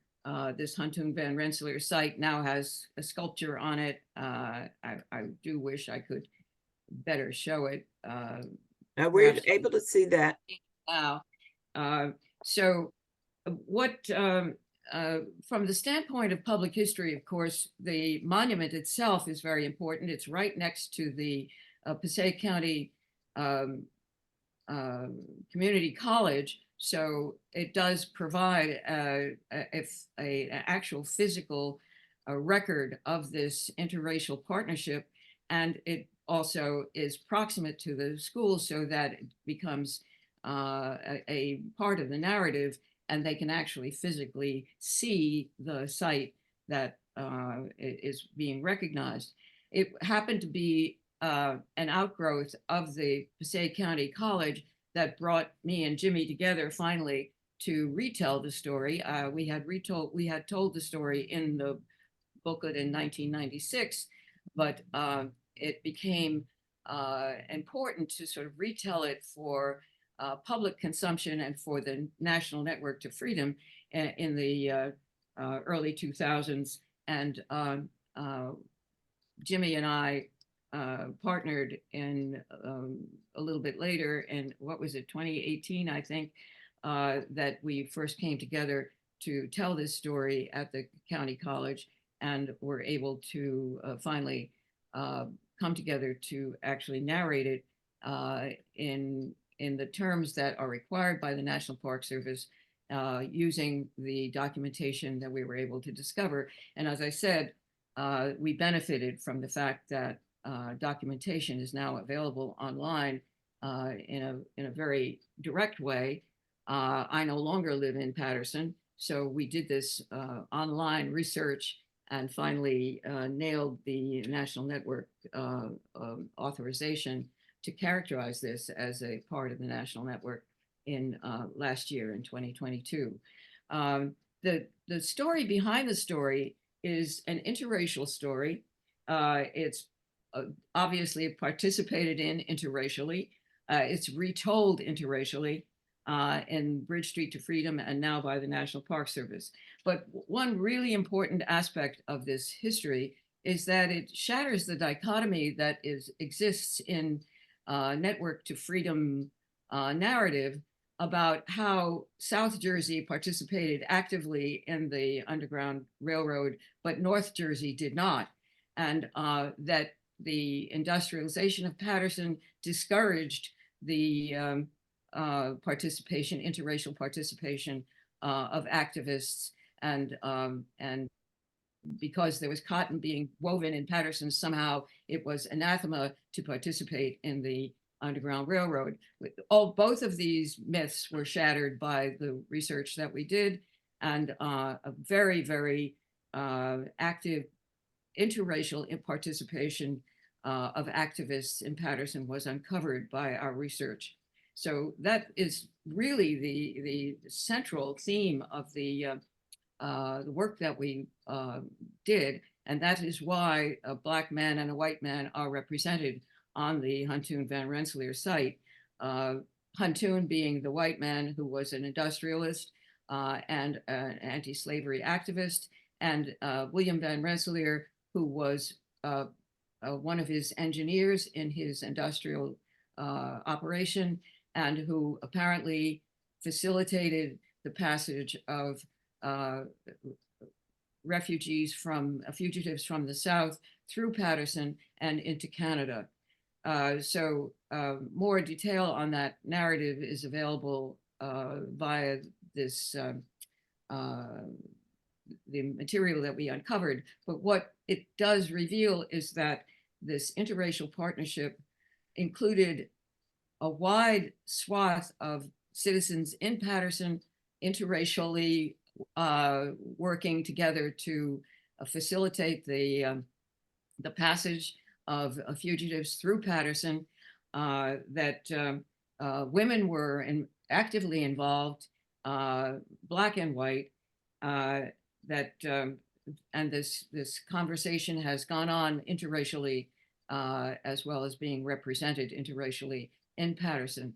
So one very important, as I said, one very important feature of this is to uncover the reality that industrialization actually was an enhancement to the liberation of fugitives, as well as other Black people who were founders of industrial development in Paterson, and that the dichotomy between North and South Jersey, as North Jersey being like blank as far as interracial activism and Underground Railroad activism is concerned, that mythology has been absolutely blown up.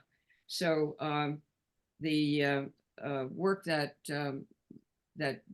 Dolores Van Rensselaer and I produced in the booklet called Bridge Street to Freedom, which was an early version of this narrative, is available at great expense online. We should reprint that booklet.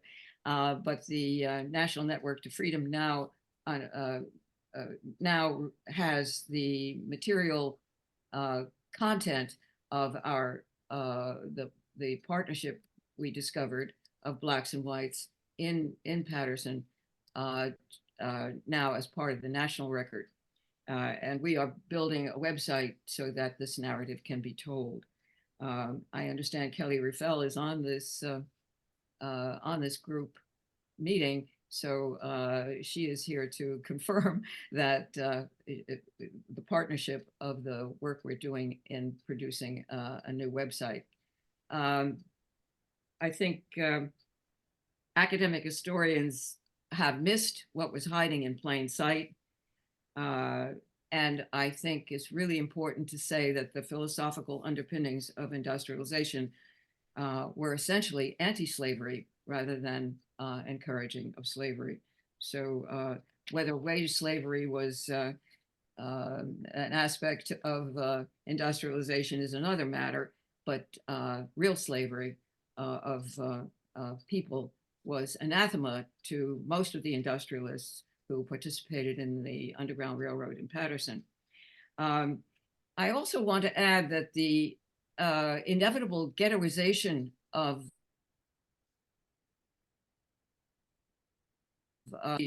in the 20th century contributed ironically to the preservation of this particular history. A lot of the history of other Underground Railroad sites in Paterson was lost, but this particular site, the Huntoon Van Rensselaer site, remained in the African-American community and was protected by the African-American community so that it was preserved. So it was the launching point of a much larger study that established how widespread the Underground Railroad was in Paterson.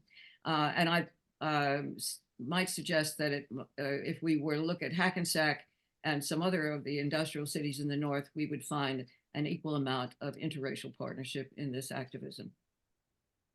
I'm very glad to have Jimmy add anything he wants to this presentation and address any questions you might have.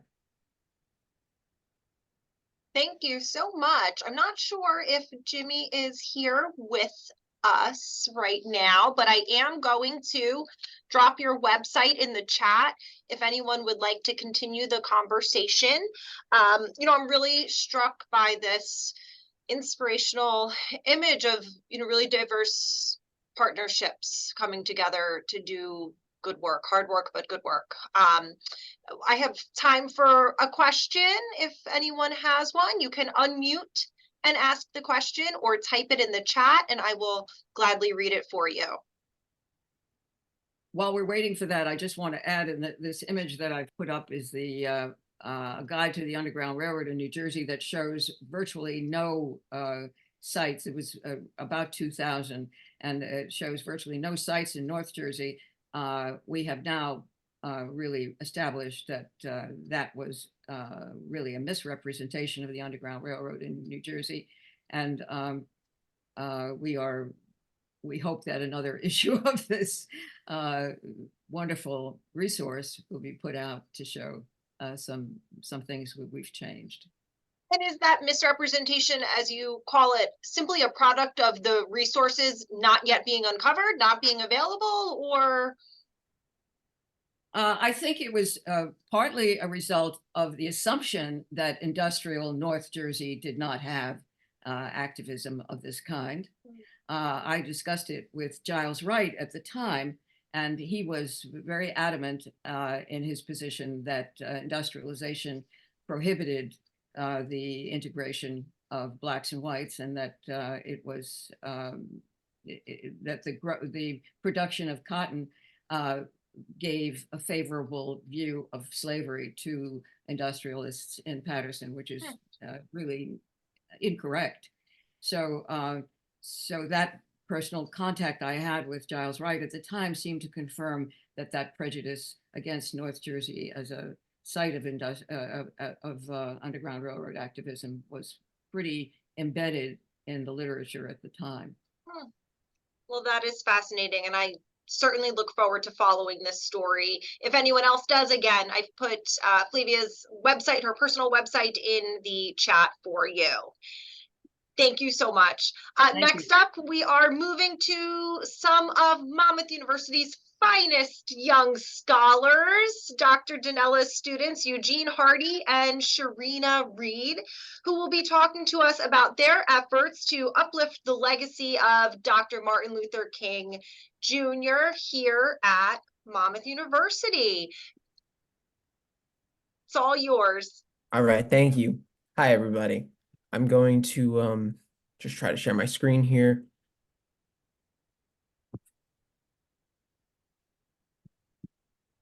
Can everybody see what I've got up on my screen now? Yes, we can. Yeah. Good. Sharina, are you here? Yes, I'm right here. All right, I'm gonna pass the reins to Sharina first to start us off. So good morning, everyone, and thank you, Professor Ziobro, for giving us this opportunity to speak here today. We're very excited to talk to you guys today about our Martin Luther King Jr. Memorial Renovation Project. Although, as you will see later on throughout our presentation, it has become something so much bigger than just a simple renovation. So you might be wondering why we even had the idea to start doing this project or changing the memorial. And for that, there are a few reasons, but there's one that really stuck out to us. And that being that this is what the current Dr. Martin Luther King Jr. Memorial is, to honor his visit back in 1966. As you can see from the picture, the frames are kind of outdated. The pictures themselves look kind of worn out. The lighting is pretty bad, and it is located on the second floor of the Student Center across the bathrooms on a wall that not many people really look at, honestly. And it was very important for the university to have him come speak to students back then, and it remains equally as important to our campus community and student body now to remember and honor his legacy here. So to give everyone some background on this project, it all started from a class Eugene and I took last semester called Social Justice Journeys. This class focused on examining the physical spaces and whose stories were being told in these spaces and whose were being hidden. We learned about the impact that representation has on one's identity development and the importance of having everyone's stories be told. So one day we took a tour of our very own campus to examine the story that was being told, and we noticed a few things. So as you can see from this picture, our university has a very beautiful architecture. It's a beautiful campus. There's a lot of greenery. There's many statues, and there's many outdoor spaces for everyone to enjoy. The buildings inside are modern and quite spacious as well, as you can see from this picture of the hallway in the business school.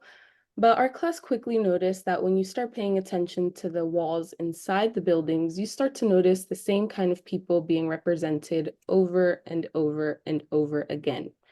Our class was not content with the lack of representation for people of color, and when we saw the current Dr. Martin Luther King Jr. Memorial, we were very disappointed in the state that it was in and how it was evident that it was being forgotten. Our class didn't even know, honestly, that he had visited our university prior to this tour, so that just says a lot in its own. And we knew that this could negatively impact students of color's identity development, so we decided to take action and improve this memorial by renovating it and bringing back Dr. Martin Luther King's legacy and inspiration back to life. So Eugene and I, who are here today, along with another student named Haley Tischler, who unfortunately couldn't present with us today because she is studying abroad, we really decided to put this project into motion and start the process of renewing this memorial. And we could not have gotten anywhere with this project without the help and guidance of our faculty advisor, Dr. Lisa Danella, who also taught our Social Justice Journeys class and planted this idea. She has truly been supporting us with the whole project every step of the way, and we could not be more grateful to have her as our advisor. All right, swinging it back over to me. So in order to get this project started, my colleague Haley Tischler and I submitted a diversity and innovation grant to Monmouth University to secure funding for our project.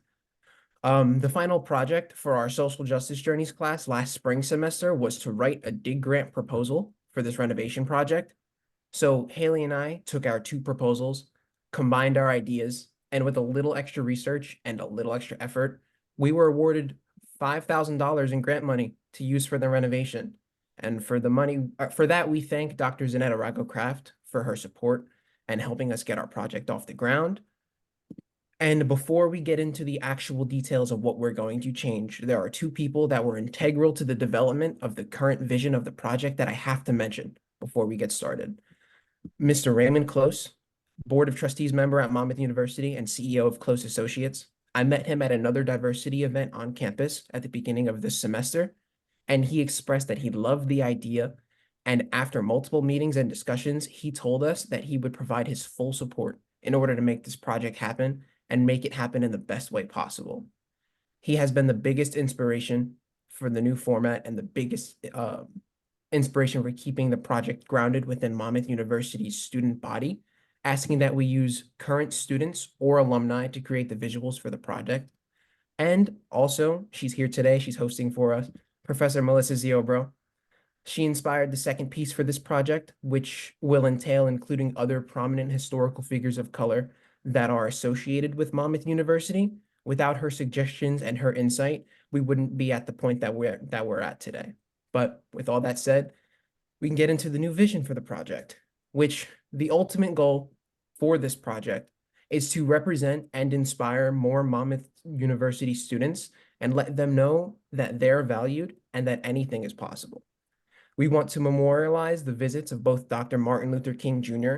and Dr. Bernice King on panels on one wall in our student center, representing what they stand for with their civil rights and equality, but also showing how important their voices are now and have been in the past to our campus community. The art and the formatting will be put together by digital artists that attend Monmouth University.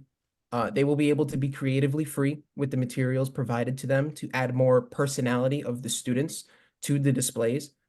The displays themselves will be printed on a thin fabric material, which hangs over a lightweight wooden frame, which is what you see on the right side here of the screen. This is an example that's upstairs in our Ocean First Bank Center. If anybody from Monmouth has been there, these are hanging everywhere. They are unobtrusive and they're easily replaced if needed. And these particular materials will be provided by Close Associates, which we thank him again so much. And we have a second wall in the Student Center for our project that we've secured. With this wall, we will be creating alongside those same digital artists an art piece representing other figures of color alongside Dr. Martin Luther King Jr. and Dr. Bernice King, with the goal of conveying messages of inspiration and representativeness for all that see it. All printed onto the same materials and hung up just the same way, just in a separate location. Now, these two locations being, on the left is the staircase wall that's right in front of the back door of the Student Center. And on the right is a wall that's right next to the elevator that's right next to the front door of the Student Center. Now, the elevator wall, we chose this wall for the new renovated memorials for Dr. Martin Luther King Jr. and Dr. Bernice King. Because with this location being on the first floor, right in front of the main entrance doors to the Student Center, it will show people that walk in through the front door that these are seen as important, and it means a great amount to our campus. It will be eye-catching, which is a drastic change from the previous memorial that's upstairs, which is hidden and drab, and those features make it feel unimportant. Now, we're going to be using 2 panels on this wall, kind of like this sort of format. And the left panel, we're going to be using to represent Dr. Martin Luther King, showing aspects from his visit in the past, showcasing earlier experiences and where we were at the time. And then on the right panel, we will be showing Dr. Bernice King and her visit to Monmouth last year. Yeah, last year. And representing how far we've come in the fight for equality since her father's visit and where we're headed in the future. And on our staircase wall, with this wall being closer to the back door of the Student Center, this is where most of the student foot traffic is, which is why we're choosing this location to put the inspirational representative piece, because it will reach the students easier and be more eye-catching to the student body itself. This will also be a 2-panel format, but will include multiple different historical figures of color associated with Monmouth University. Now, we want this display to be more than just, hey, look, there's people of color on the wall now. That's not the message that we're trying to convey. I've mentioned inspiration many times already. By inspiration, my team and I believe that everyone can make a difference if they put forth the effort. Similarly to what we are doing with our project ourselves. We want to try to inspire students to make a difference in their communities and to take initiative, much like these underrepresented figures of history have done in their lives. 2 of those figures that we will be including on this wall, one of which will be Julian Abele, who we were all here today to honor. And we've had discussions earlier about his involvement with the Great Hall, and that's a huge part of our campus community. It's right in the center. Every Monmouth student sees this building every single day. They might even go inside this building every single day. And many, if not all, don't know about Julian Abele's legacy. And there's a second man that we want to include, which will be Walter McAfee, a phenomenal physicist who has many scientific accomplishments and had lectured at Monmouth about atomic and nuclear physics and solid state electronics from the period of 1958 to 1975. And with all of his accomplishments and outstanding science brought into the field, he's still among the underrepresented of those that have done a part to make our campus community thrive. And in time, we'll add more figures to our list. But right now, at this point in time, these are the individuals that we will be working with for this inspirational piece. But bringing everyone together and representing all of these individuals that inspire greatness is our way of providing a message to our campus community. that together we are stronger and everyone can make a difference. Thank you all so much for allowing us to speak here. Bravo. What a tremendous presentation. Congrats to you, Eugene and Sharina, and to Professor Dinella for this really exciting project. Thank you for the shout out too. That was kind of you. Well, thank you for inspiring. I will open the floor to the audience for any questions for our stellar student presenters about their project. You can unmute yourself and ask a question or type it in the chat and I'm happy to ask it. This is Drek Wilson. Certainly want to congratulate you on awarding, getting that grant. That's always a big obstacle when we're trying to promote information and history. When you mentioned and showed that you're going to have images of prominent individuals, one of the images I hope that you would consider would be the first, I'll say, African-American graduate of Monmouth. Probably no one may know who that is. And that individual may or may not be quote unquote prominent, but by the fact that they were the first, I would hope that they could deserve a position in your exhibit. That's a good, I'm taking note of that right now. Thank you for the suggestion, actually. Yeah, that's a great idea. We really appreciate that. Thank you. I have a question. Are you going to include any text of what Martin Luther King said when he came to visit? We're still like in the process of deciding everything that will be going onto the wall, but that is something that we have considered.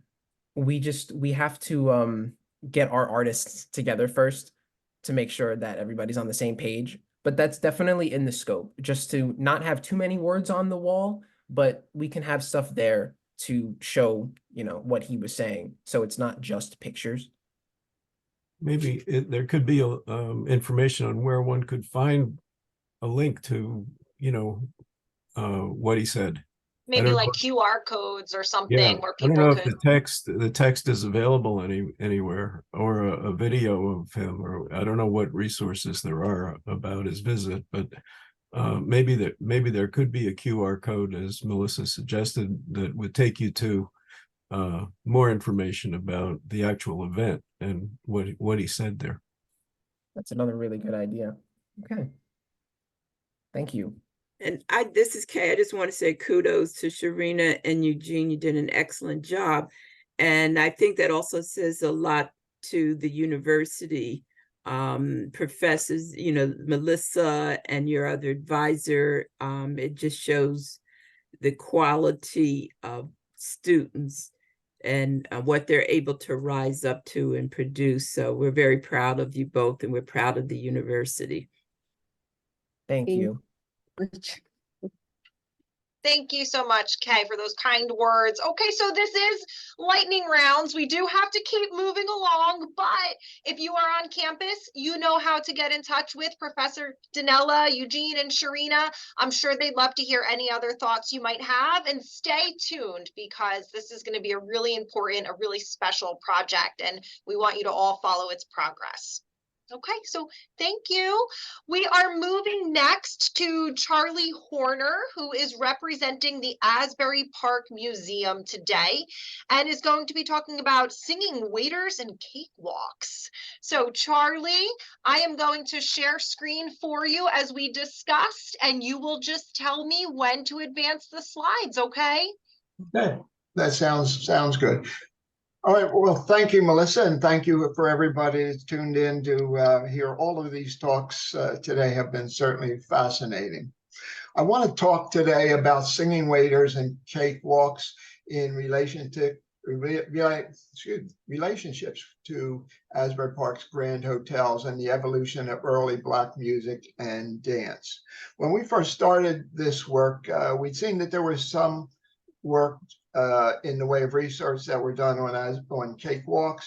Very little had been done on singing waiters, particularly in response to their connections to the grand hotels along the shore area. Next slide. Okay. This all came about through a museum pop-up, a pop-up exhibit that the Asbury Park Museum did. And it's still there. It's in the Berkeley Carteret Ocean Hotel in Asbury Park. It is free to exhibit, free to visit, and certainly everyone is invited. It's called Be Our Guest, the Golden Era of Asbury Park Hotels. Asbury Park Hotels, well, let me talk a little bit about the museum itself. Asbury Park Museum is a 501c3 nonprofit organization. My wife, Pamela Horner, and I are on the board of directors, and our president is Kay Harris, who you just saw on the screen a moment ago. Let's go to the next slide. I want to talk a little bit quickly about the significance of early Black entertainers. The 1880s and 1890s witnessed the beginning of Black vaudeville and ragtime music. These were particularly important formative forms of Black music in that they led to almost everything that came after it. Black vaudeville was what really led to blues music and the birth of blues music. People talk about W.C. Handy being the father of blues. I think there's been enough research to say that that is not true. Probably the real father of rhythm and blues was a fellow named Butler May, and he came out of Black vaudeville. So it was Black vaudeville that gave birth to the blues. On the other hand, ragtime gave birth to stride piano singing, and then later on in jazz. And from those forms of music, virtually all the music that came after that in the way of commercial Black music has been derived from the music of these formative years. And I'm talking about everything from stride piano, jazz, blues, big band music, rhythm and blues, rock and roll, soul music, Motown, disco, hip hop. Almost everything came out of these formative years. Next slide. Okay. When we talk about early Black entertainers, you have to understand that for all of their noble efforts, early Black entertainers paid a horrible price to work in the Jim Crow era. Many had to tailor their repertoires in their acts to include racially degrading minstrel songs. And for this, future generations would discredit them and minimize their contribution. In truth, these trailblazing pioneers opened the doors to virtually all future Black entertainers. Next slide. Golden age of Asbury Park hotels. Asbury Park was founded in 1871 by James Bradley. It was founded specifically as a resort for white Methodist vacationers. Most of the grand hotels and the big mansions on the shore area of Asbury Park were built by people of color and Southern European Catholic immigrants who were largely excluded from whatever went on in the shore area.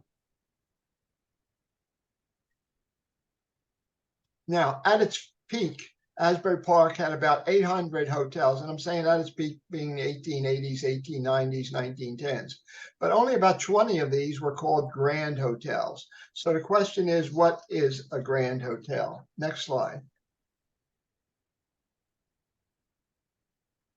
All right, these are just some of a few things that a grand hotel might have. And if you look at these, some of these attributes are commonplace today. I mean, the electric elevators, electric heat, steam heat, almost anything in here you would think is commonplace. But back then, these were extreme luxuries and something that people couldn't get at home. People heated their homes in the 1880s, 1890s with kerosene lamps, and they had electric lighting in the hotels. telephones. Nobody had telephones back then, but they did in some of the grand hotels. Of course, during that time, entertainment was most important because you have tourists that were coming into Asbury Park to stay along the beach, and they wanted to be entertained. Can I go to the next slide? Entertainment in the 1880s, and especially and into the 1890s, was live entertainment. There were no motion pictures, there was no radio, there were no TVs, there was no internet. So if you wanted musical entertainment specifically, you had to have live entertainment. So what was essential for all of these hotels, and we were showing a picture of the Coleman House Hotel, which was one of the largest and most luxurious in Asbury Park in the 1890s. They had ballrooms. Everyone had a ballroom. And the ballrooms each had an orchestra. And the orchestras would play a concert every afternoon. And they play several concerts during the weekends and even more during holidays. These were the big dining rooms when people were eating, and then they pull the chairs away and they'd have dances and concerts in them. And as I said, these were daily. Now, when I mention an orchestra, we're really talking about more of a combo, maybe 4 or 5, possibly 6-piece combo. And that was what was made up as an orchestra. Now, who played these musicians in the orchestra? Who were they? In general, they were professional musicians. Black musicians did not make a lot of money on the outside, and they would play in nightclubs in Atlantic City and New York City and Washington and elsewhere. But during the summer, it was easy to come down to the shore and get a job playing in one of the grand hotels. You can see a photo here of Fats Waller on the left and Sonny Greer on the right. Sonny Greer, of course, the great drummer for Duke Ellington, is what he went on to. Fats Waller had a lot of ties to Asbury Park and wrote Honeysuckle Rose, a famous song, while he was in Asbury Park. But they played all of the grand hotels in actually late teens and 1920s. So it was a way to pick up money so that they could hold them for the rest of the year and where they could play where they wanted to. Next slide. Okay, I want to talk a little bit about singing waiters. As I said, a lot of research has been done on cakewalks. Very little work was done on singing waiters. And when we got into this and started looking at hotels, we wanted to find out who worked the hotels. Well, as I said before, these were whites only, Methodist whites only hotels to stay in. But usually the waiters were African American or Southern European immigrants, basically Catholics who were outcast just as people of color were. But they worked the hotels. They weren't generally allowed to stay in the rooms. Sometimes the workers in the hotels were able to stay in servants' quarters on the premises. Next slide. Little bit about singing waiters. Singing waiters have been an occupation throughout history, I guess. But when we're talking about singing waiters at the shore area, as I said, they were mostly African American. And they were not only famous singers that were singing up and down the East Coast, but a lot of universities like Hampton Institute in Virginia actually trained their students to be singing waiters so that during the summer break, they could go out and get jobs in the shore hotels as singing waiters and make enough money to come back in September and afford the tuition for the next year. I'm going to be talking about a couple of the singing waiters. This is at the Coleman House, Charles Asbury and Luke Pulley in just a moment. But let me tell you about this group. This Coleman House had a group of singing waiters called the Dining Room Quartet. They were made up of singing waiters in around 1887, but they would move to hotel to hotel. Coleman House singing dining room waiters were probably the most common, built up a huge reputation, and were very, very popular. They would stand in the middle of the floor and sing, and the guests would pull up chairs all around them in a semicircle and listen to the group sing. The singing of a group like this borders on what we might now call similar to barbershop singing. Of course, barbershop singing was an African-American culture long before whites took it over in the 1930s. And mostly did originate in the barbershops, but most of the barbershops were Black owned. The other sort of quartet singing was religious quartet singing, Jubilee singing, that was primarily spread by the Fisk Jubilee Singers as they went out on tour in 1871. Now, the odd thing about this, when we started seeing the names of who some of this dining room quartet singing waiters were, it turns out that they were also singing as a professional group outside of hotels, a group called the Unique Quartet. The Unique Quartet went on singing after and during the time that they were singing in the hotels. They went on to become a professional singing quartet, and they were the first ever Black quartet ever to make a recording. So next slide, please. We are almost out of time, Charlie, so we are going to have to provide just some concluding thoughts, and then we'll make sure we remind everybody to go visit the exhibit at the Berkeley Carteret. So, you know, if you want to start to provide those concluding thoughts, that would be great. All right, let me just flip through these real quick and I will skim through them. Of course, Thomas Edison invented the phonograph in 1877, and you see a picture of it there. That is the way recordings were made. If you can go one more slide. One of the singing quartet members was Charles Asbury. He went on to become a famous banjo player, and he made the first ever banjo recordings, again, made on wax cylinder. Skip one more. Luke Pulley, one of the singing waiters, went on to become famous as putting together these huge cakewalk dances, and held one at Madison Square Garden. It drew 1,200 people. Skip one more ahead, and then we'll go. Real quick, what is a cakewalk? Cakewalk was a dance originating during slavery times. Couples would take turns arm in arm using exaggerated movements and high steps. Slave owners watched cakewalking as entertainment, but the enslaved participants meant it a way of mocking their high society ways. And what I would say is this was a case of double meaning. This was a Black culture, a Black art form that later on was taken over by whites, and again took on a different meaning. But cakewalks really were the origin of different swing dances and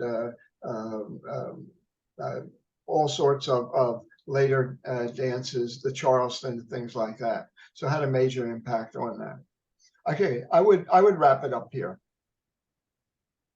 All right. Well, thank you so much for this important work. I'm always so intrigued by your work, Charlie, because I think when people think of Asbury Park music history, they think of like the Stone Pony or Bruce Springsteen, and that history is wonderful, but it only goes back 50 years, right?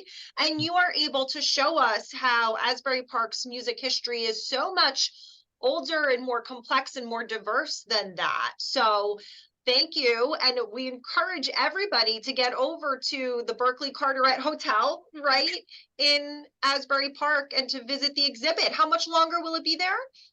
At least another couple of months. We are not sure exactly when we're going to take it down. Okay, wonderful. And I'm going to go ahead and drop the link to the Berkeley Carteret and the Asbury Park Museum in the chat in just a moment. Before we pivot, though, do we have a question for Charlie from the audience? Again, you can unmute and ask it or type it in the chat and I'll gladly read it for you. Question about Asbury Park's diverse and expansive music history?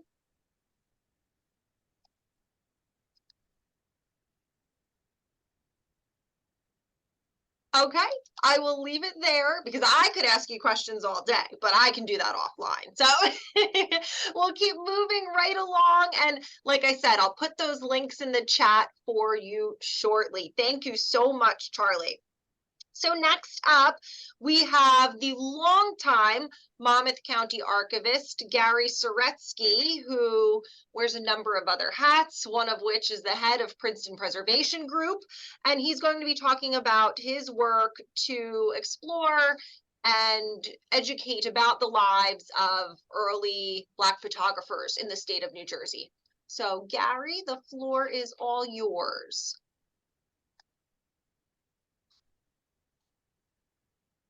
You're on mute there, Gary. You should be able to unmute.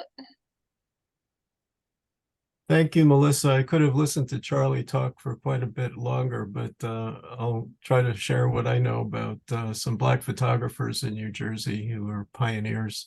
I'm going to share screen.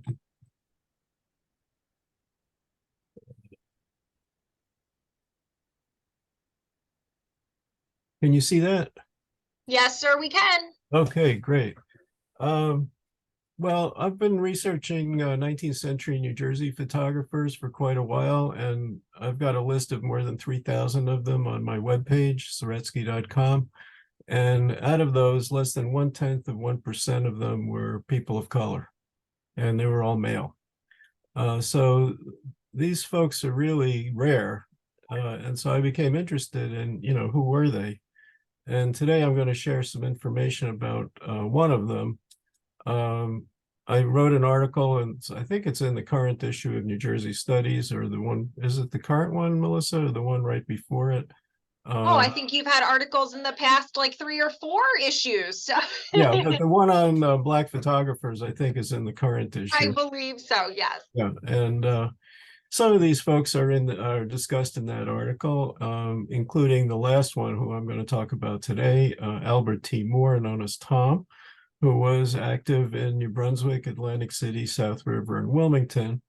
He actually began his career in the late 1890s, but we know more about him in the early 1900s.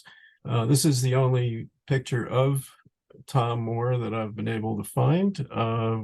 At this point, he was already a well-established photographer in South River, and there was a nice bio of him, which has information in it that have not found elsewhere. Moore was born in Southern Virginia in Charlotte County, near the state line, and he grew up on a farm. His mother, who could not read or write, brought him to New Brunswick in probably around 1890. But he certainly was there in the early 1890s because he attended school through the 8th grade in New Brunswick. And then in 1897, he went to work for a traveling photo portrait company. I don't know the name of it, but apparently that's where he got his training in photography. And then in 1903, with a white photographer, George Bennett, they established what they called the Brunswick Studio. And I've not been able to find any examples with that particular imprint.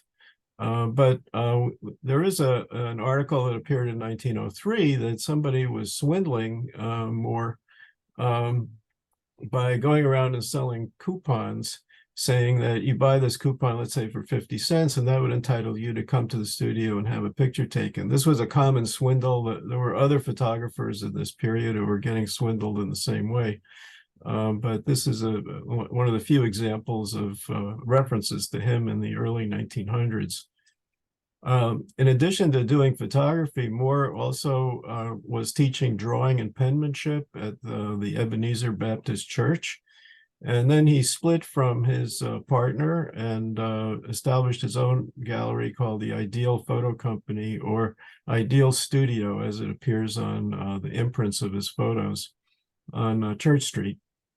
He married another person from Virginia, Nanny Wood, and they stayed together, married for 51 years. It was not a completely smooth marriage, but they did stay together, did not have children together.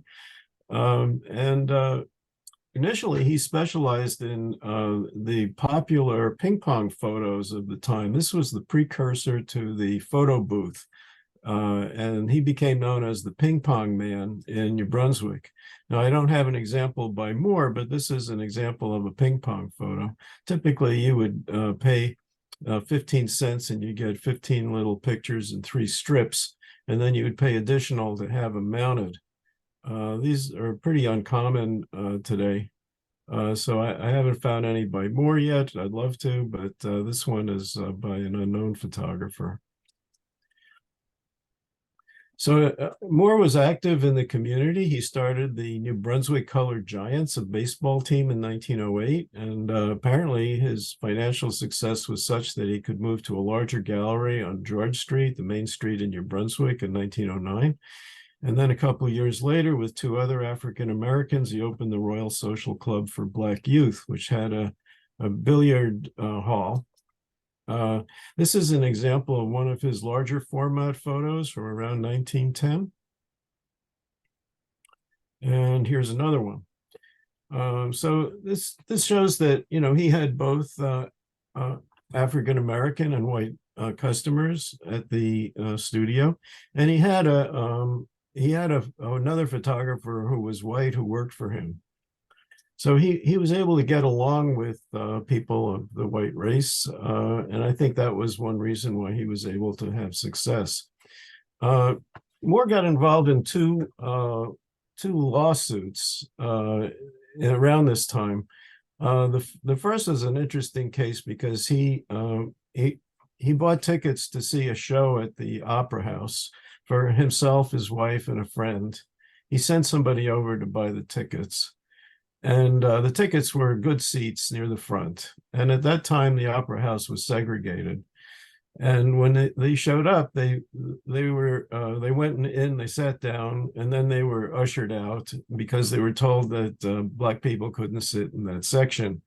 That would violated the 1884 New Jersey Civil Rights Law that prohibited such discrimination. And so he sued. Unfortunately, the defendant that he named was the manager of the theater, and he should have named the company that owned the theater.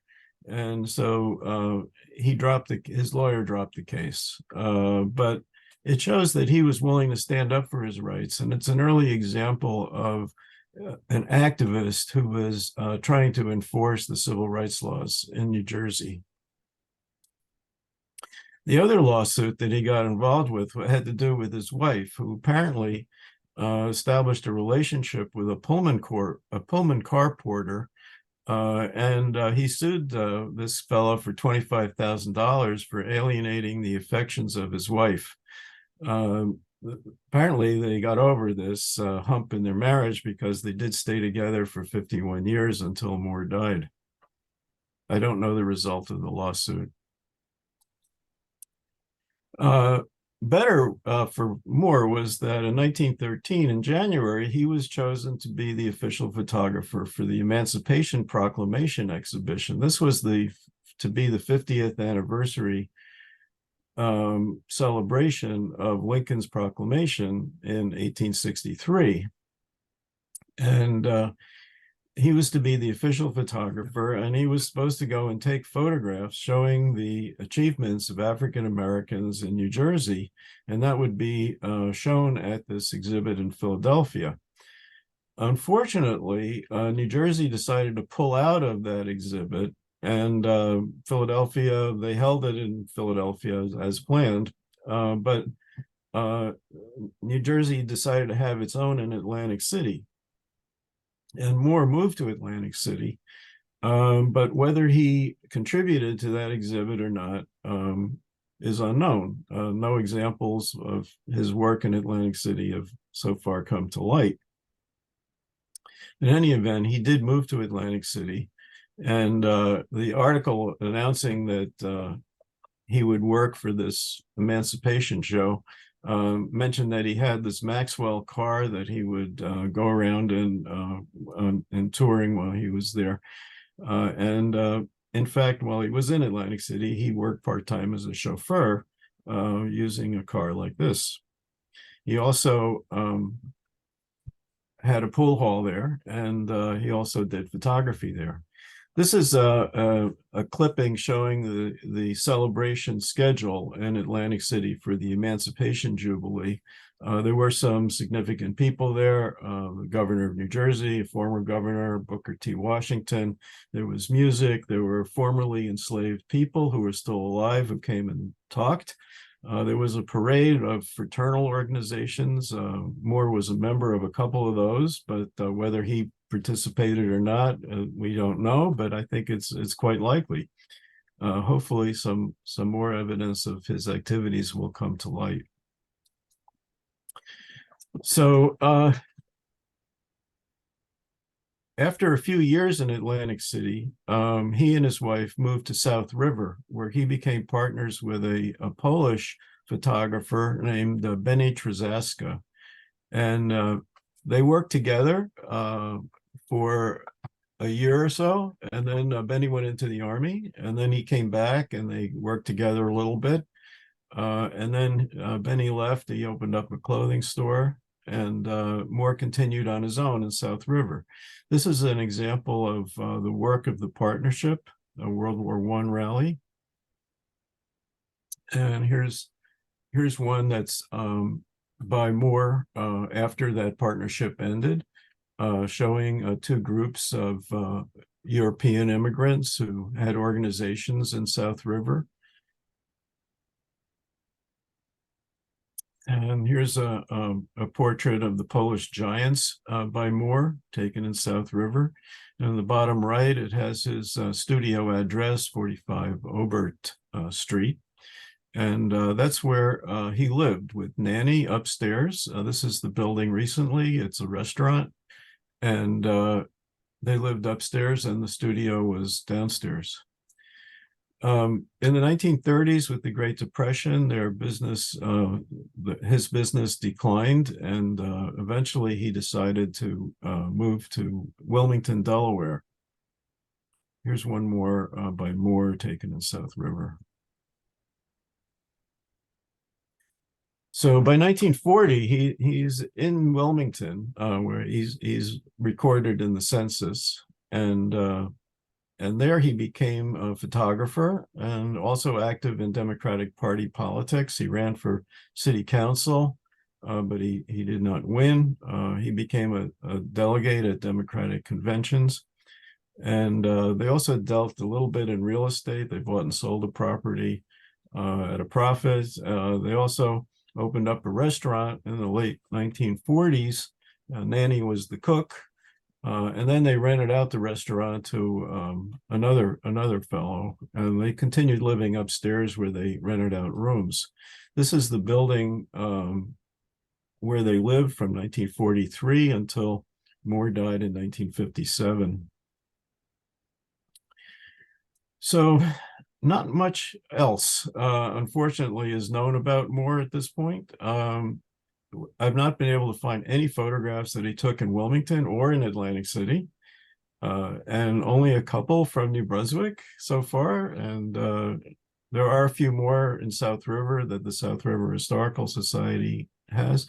But I think that the story shows that there were these Black photographers in the United States and even here in New Jersey who were able to overcome prejudice, overcome the challenges that would face a person of color who wanted to engage in business, somebody who succeeded in part because he was able to interact with people of the white race, and he worked with, and he had people who worked for him who were white, and I think that helped him get maybe white customers that he wouldn't have gotten otherwise. And he succeeded, and I hope that gives us, one example of a pathway that many others were not able to follow, but he was a pioneer in his field. So thanks very much for your attention, and there's more about Moore in my article, as well as about some of the other early Black photographers in New Jersey. Thank you so much, Gary. Those images are so striking. I think it's a marvel that you're able to find any. I did drop the link to Gary's article in the chat, as well as his website, if you'd like to continue the conversation. So we're going to keep things moving right along now so that we can get to Kelly Raffel. Kelly is with the Passaic County Office of Cultural and Heritage, and Kelly is going to talk to us a bit about the preservation of Hinchliffe Stadium. Now, there's a lot of people who have been involved in this project over the years. Kelly is going to speak to us today, given her capacity in Passaic County, but I did also want to give a shout out to Brian Lapinto from the Friends Group, who I understand is on the call. So Kelly, with that, the floor is all yours. Now, I don't know if you want to share slides or not, but there's, as I would. I have to see which one is you to make you the co-host, because there's a few of you. Hold on, let's all see. my staff showing their support. So do you have it now? I should, yeah. So let me just. Okay, there we go. And thank you to Kelly's staff for joining us. Okay, so I think I have double screen, so I don't know what you see. Do you see just the presentation, right? Yep, it looks wonderful. Oh no, how do I do this? Sorry, I might have to just. Oh, you were good though. I know, but I need my other screen. Okay. Yeah, we'll just do it this way. It's fine. So first off, thank you, Melissa, for all of your hard work in putting this together, and Monmouth University for inviting us today. So Hinchliffe Stadium, it's hard to kind of condense its history into a good solid 10 minutes. So I've kind of taken the approach just as an overarching history from then to where we are now, and a little bit about the restoration project. So with that, with an increasing sort of density of population throughout Paterson, the need for space for athletic fields became a public priority and really accumulated in a nearly decade-long campaign by private citizens and public officials to secure a site for recreational facilities and to finance construction. So the story of Hinchliffe Stadium begins about the early 1920s, when the high school population of Paterson outgrew its athletic facilities at Colt Hill, which is really the center of the city and now where the county courthouse sits. So this citywide campaign to fund a new stadium was initiated by the schools and the then mayor Frank Van Noort in 1921. A simple field was erected and used until 1923, and then again in 1925. And then we have this organization that forms, which is the Paterson Stadium Association, in response to the interest in a city stadium. Due to continued sort of disagreements between city leaders, this organization sort of lapsed into inactivity until the then mayor, John V. Hinchliffe, which the stadium derives its names, revives the stadium movement again in 1930. Now, on October 10th, 1930, an announcement was made that a city stadium and recreation field would be constructed on the Monument Heights, which is adjacent to the Great Falls. And this is all during the onset of the Great Depression, right? So plans for the new stadium were developed from a preliminary 1931 Olmsted Brothers landscape engineering layout by the Paterson architectural firm of Fanning and Shaw.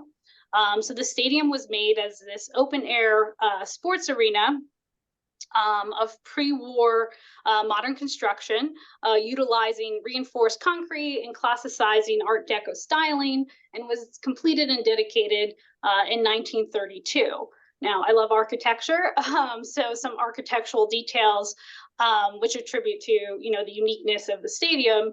The original sort of bleacher styling, which is hard to see in historic photographs, was accommodated about 7,500 spectators in this horseshoe curve layout, and it was smoothly defined by concrete outer walls, towers, and all of the associated interior spaces were in the same materials as the exterior. So very Spartan-like and utilitarian.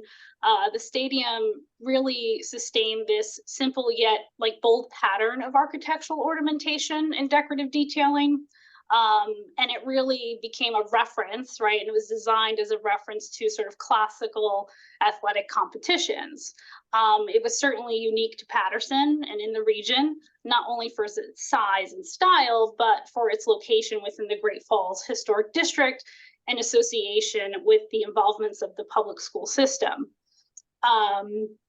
And it's important to note that, right, Hinchliffe Stadium stands today as this powerful monument to the hopes and sort of struggles of the Paterson working class during the Great Depression. Athletics continued to grow during the decades that followed and in these challenging times because it was a relatively cheap and accessible form of entertainment for all. This was demonstrated by the thousands of fans who continued to pack the stadium for games. Furthermore, the opening of the stadium provided a large venue, or would provide a large venue for Black athletes, which later gave the city's residents the opportunity to witness integrated sports on a regular basis.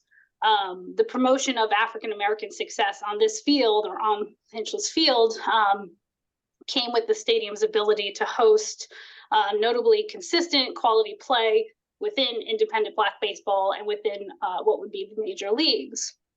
Now, the most, or what's maybe most interesting about Hinchliffe Stadium, the most talked about Hinchliffe Stadium, it's car racing and then the New York Black Yankees. So Hinchliffe was home to the New York Black Yankees with only one interruption from 1933 to about 1945.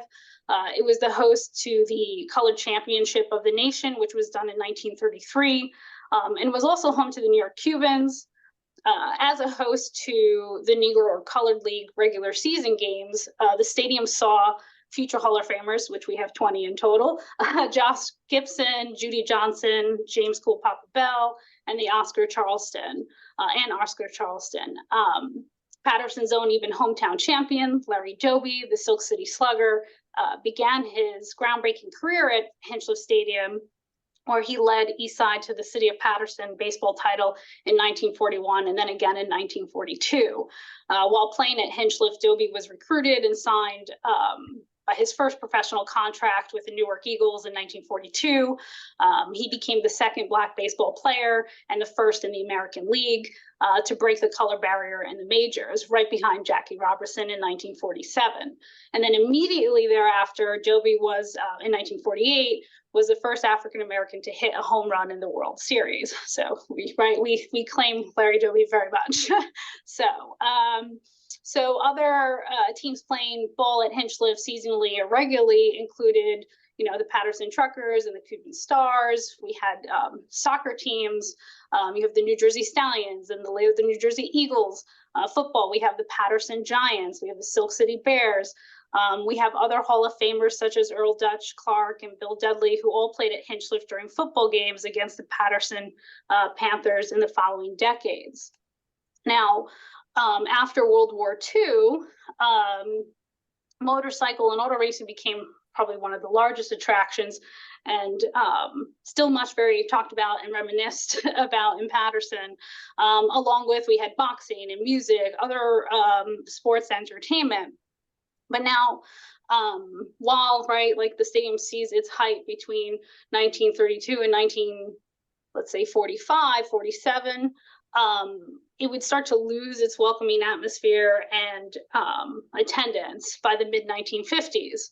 So with a period of sort of, kind of stagnation, in 1963, the ownership was officially transferred from the city of Paterson to the Paterson Public Schools. During the 1960s through the 1980s, the stadium underwent modifications to accommodate public school athletics, including field extension, installation of an artificial turf field. And then by the mid-1990s, the stadium was under a serious threat of demolition and was closed. So the last official event was held in 1997. Now, when we talk about significance and the importance of this stadium, and especially the realm that I come from of historic preservation, getting these places listed in different registers is quite important. So Hinchliffe was listed on the National Register of Historic Places in 2004, with research funding assistance provided by the City of Paterson Historic Preservation Commission. Several years later, In accordance with legislation creating the Great Falls National Historic Park in 2009, the NPS was funded and conducted a study to determine the stadium's eligibility as a National Historic Landmark. So the research resulted in a successful designation as an NHL in 2013, which is, for people who might not be aware, the highest level of national recognition that's bestowed on only the most significant historic places in the nation. It was also then listed as a municipal historic landmark for the city in 2013. And lastly, in 2015, a congressional legislation was passed to amend the boundaries of the national park, the Great Falls National Historic Park, to include the stadium, making the Great Falls Park the only national park to, one, have a sports arena within its boundaries, and two, to be the only one to interpret the story of American baseball. So, you know, where are we now? The preservation movement really, I'm going to kind of span a decade between 2004 and 2014, started just before that with the community and the Paterson Preservation Commission, which, right, is members of the community. So in 2002, the Friends of Hinchliffe Stadium, which was co-founded by Dr. Flavia Alaya, who's, I still believe, on this call, and Brian Lopinto, worked tirelessly to raise awareness and advocate for the preservation and reopening of the stadium. In tandem with the Paterson HBC, they were really the ones to get the site listed on the National Register and apply for various preservation grants to kind of kickstart the studies and overall preservation efforts of this site. We then, like, kind of in that decade, we see the stadium get listed on both Preservation New Jersey's 10 most site in 2009 and then national attention by the National Trust for Historic Preservation a year later in 2010, which, right, it didn't give this site just statewide attention. It, you know, put it out there on a national level. In some ways, this could be seen as sort of a turning point for the story of preserving this site. And with that, it would not be until 2018 that a full redevelopment plan and project would be initiated. Extensive efforts were required to preserve and revitalize Hinchliffe. And because the stadium had sort of this triple threat against its survival, we have, one, neglect, economic impracticality, and significant environmental deterioration, as you can see in the images that I have on the screen. And as part of an overall $100 million redevelopment initiative, the stadium now, right, which I'll show the last picture in a moment, was revitalized using multiple funding sources and a unique public-private partnership. And just to, like, kind of conclude on its preservation story, I want to touch a little bit about the three threats that this site faced. One, you know, it's historical neglect. Hinchliffe Stadium was not only a victim of the passage of time, but it also was a reflection of sort of this societal period that many chose to sort of ignore the stadium. Like, the stadium was just left there. It was just left there, which, you know, ultimately impacts and would neglect its historic significance, right?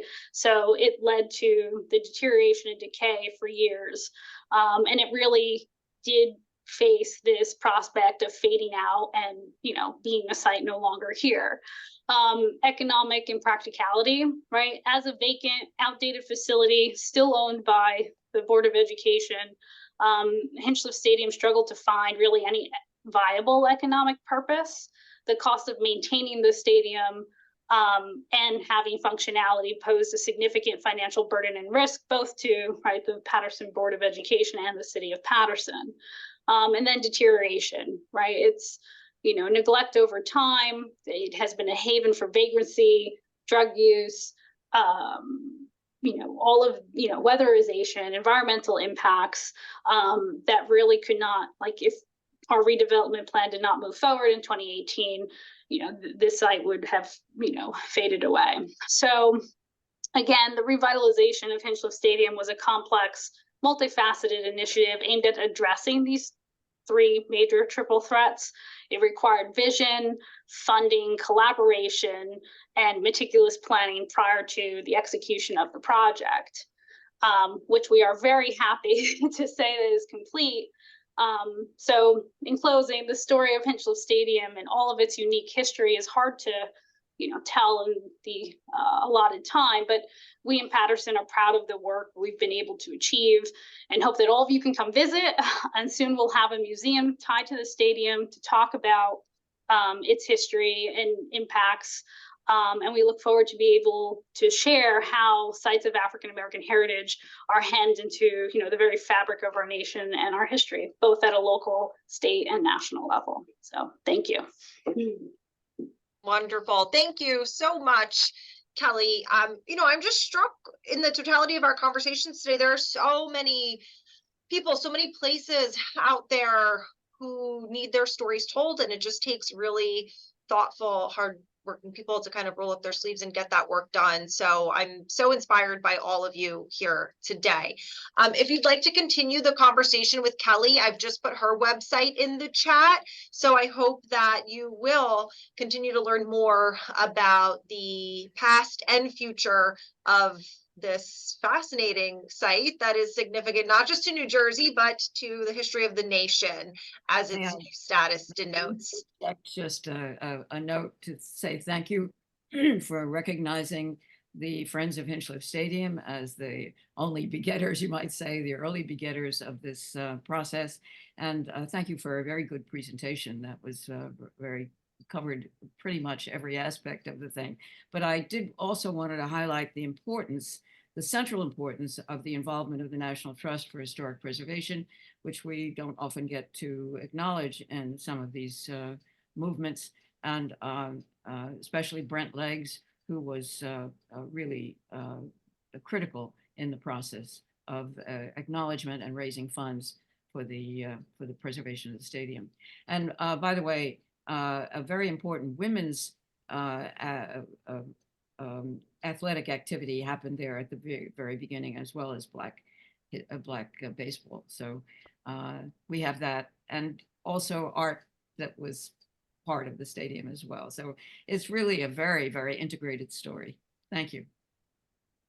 Wonderful. Thank you so much. So we're coming to our last presentation. I hope that you have learned a lot and that you have made some connections, right? Each of our speakers today could easily have spoken for an hour, if not two, but we had these small pockets of time so that we could create awareness about the amazing work being done in the state and beyond. If you did not connect with someone you needed to in the Q&A portion or via the chat, please, everybody has my contact info, reach out to me and I'm happy to facilitate connections after the fact. We are now coming, as I said, to our last presentation, and we are going to end the day as we started the day, and that is talking about Monmouth University's Great Hall and Julian Abele. So our next speaker is Mr. Tim Orr, who is the Executive Director for Campus Planning and Facilities Management here at the university. Tim, are you with us? I am. Thank you, Melissa. Awesome. Thanks Good for making morning, the time everyone. for this, Tim. Sure, anytime. I'd like to just briefly go through and discuss what we have done in the last couple of years to maintain Julian Abele's masterpiece, which we call Great Hall. As I discussed before in the last symposium, we had soft washed the exterior of the building. We've repaired glazing and window frames and also painted all the window frames throughout. We repaired, painted, and rescreened all of the screens, and those screens will be going back into the building this coming spring. The president of Monmouth, Pat Leahy, had a coffee shop created on the first floor to allow visitors, students, and employees to enjoy that benefit when they come to visit the Great Hall also. The president has also made it a place that students love to come and study and rest. For years, I've been here for almost 27 years now, and for many years it was just an empty space with just a few pieces of furniture. And the president has made it one of the key places that students love to come and study and enjoy the beauty of the center of our University. We also have removed the overgrown landscaping on the south side of the building and reinstalled new plantings and trees that closely match the types and plants that were part of the original landscape design. We currently are working on two major projects. We are starting the replacement of all of the electric throughout the Great Hall. We applied for a grant from the New Jersey Historic Trust, and they approved the first three-phase $750,000 per phase matching grant that they have ever done, and it is for this building and for the replacement of the electric. So a contractor has been chosen. We are working through all the details as to how we are going to go about doing this with a full building and with all the activities that happen throughout the Great Hall. So we are working out those details, and they will be starting over the Christmas break. Part of that project will also be a replacement of a full fire alarm system for the building. And the thinking behind that is a special design is going to be made to have a wireless fire alarm system in all of the areas where we have ornamental plaster. We do not want to touch, destroy, or damage any of the current existing beautiful plaster in that building. So we are working with a special design for a wireless system on the upper floors, and on the lower floors where we are able to access above the ceilings without damaging plaster. We will be using wired devices down there. Lastly, we'll be replacing the generator for the building, which will not only supply power to our main data hub, which is in the lower in the boiler room of that building, but supply power to numerous fixtures throughout the building in case of emergencies. This past summer, we also applied for a grant from the New Jersey Historic Trust to repair the entry portico. If anybody has been to the Great Hall, you will see a net that has been on the front entrance of that building for at least 15, if not more, years. It's inspected every year, and repairs are made every year to make sure it's safe. But the front of that building has needed to be reconstructed, and we received word from the Historic Trust, and they reviewed our application, and they let us know that there were 180 applications for different work throughout the state, and that was a total of 21 million, but they only supply 10 million per year.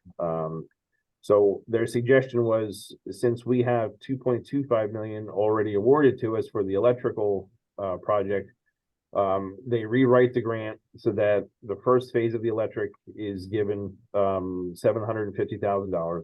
And then the second and third phase, it gets rewritten. So the 1.5 million for the second and third phases will go to the main entrance. And then they encouraged us to reapply next year for continued money to keep moving forward with the electrical project.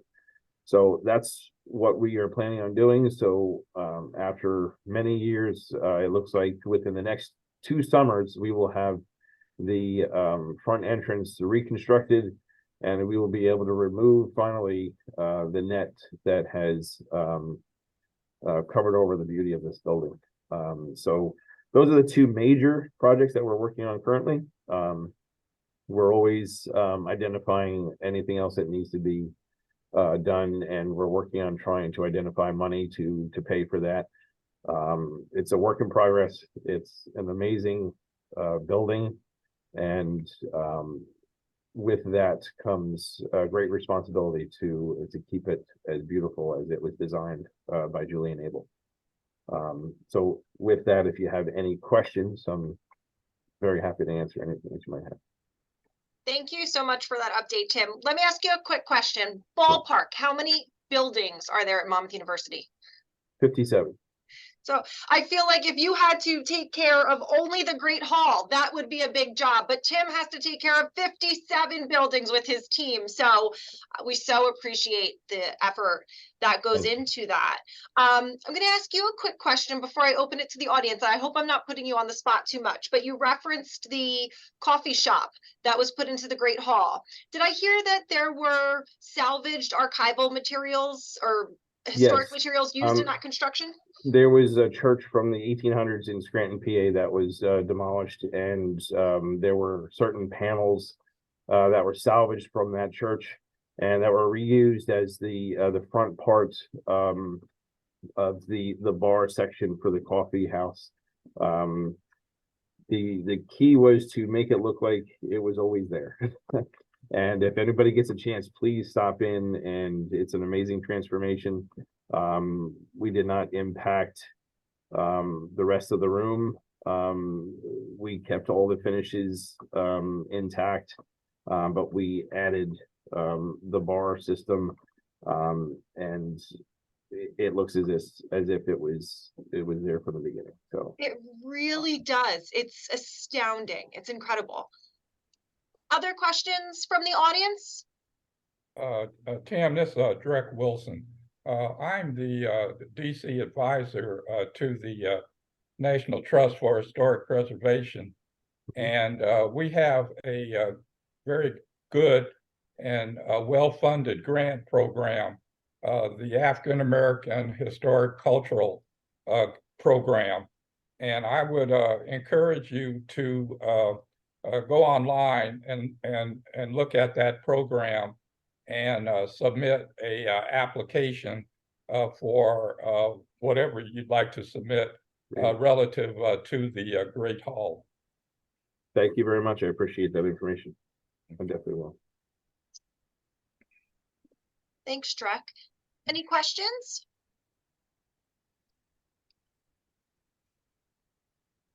Okay. Nice to be able to be invited without asking. That's great. Thank you for that. All right. Well, everybody, it has been a fabulous day. I hope you agree. We started and ended with Julian Abele, and in his honor, in the interim, we told some other untold stories that hopefully will be untold no longer. So thank you all for taking the time out of your reading day for those of you that are here on campus. And thank you, of course, to everyone who joined us from a bit further afield. It was a wonderful day sharing this information, and I hope that we all can collaborate again in the future.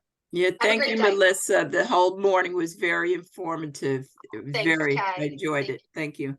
Okay. Bye-bye, everybody.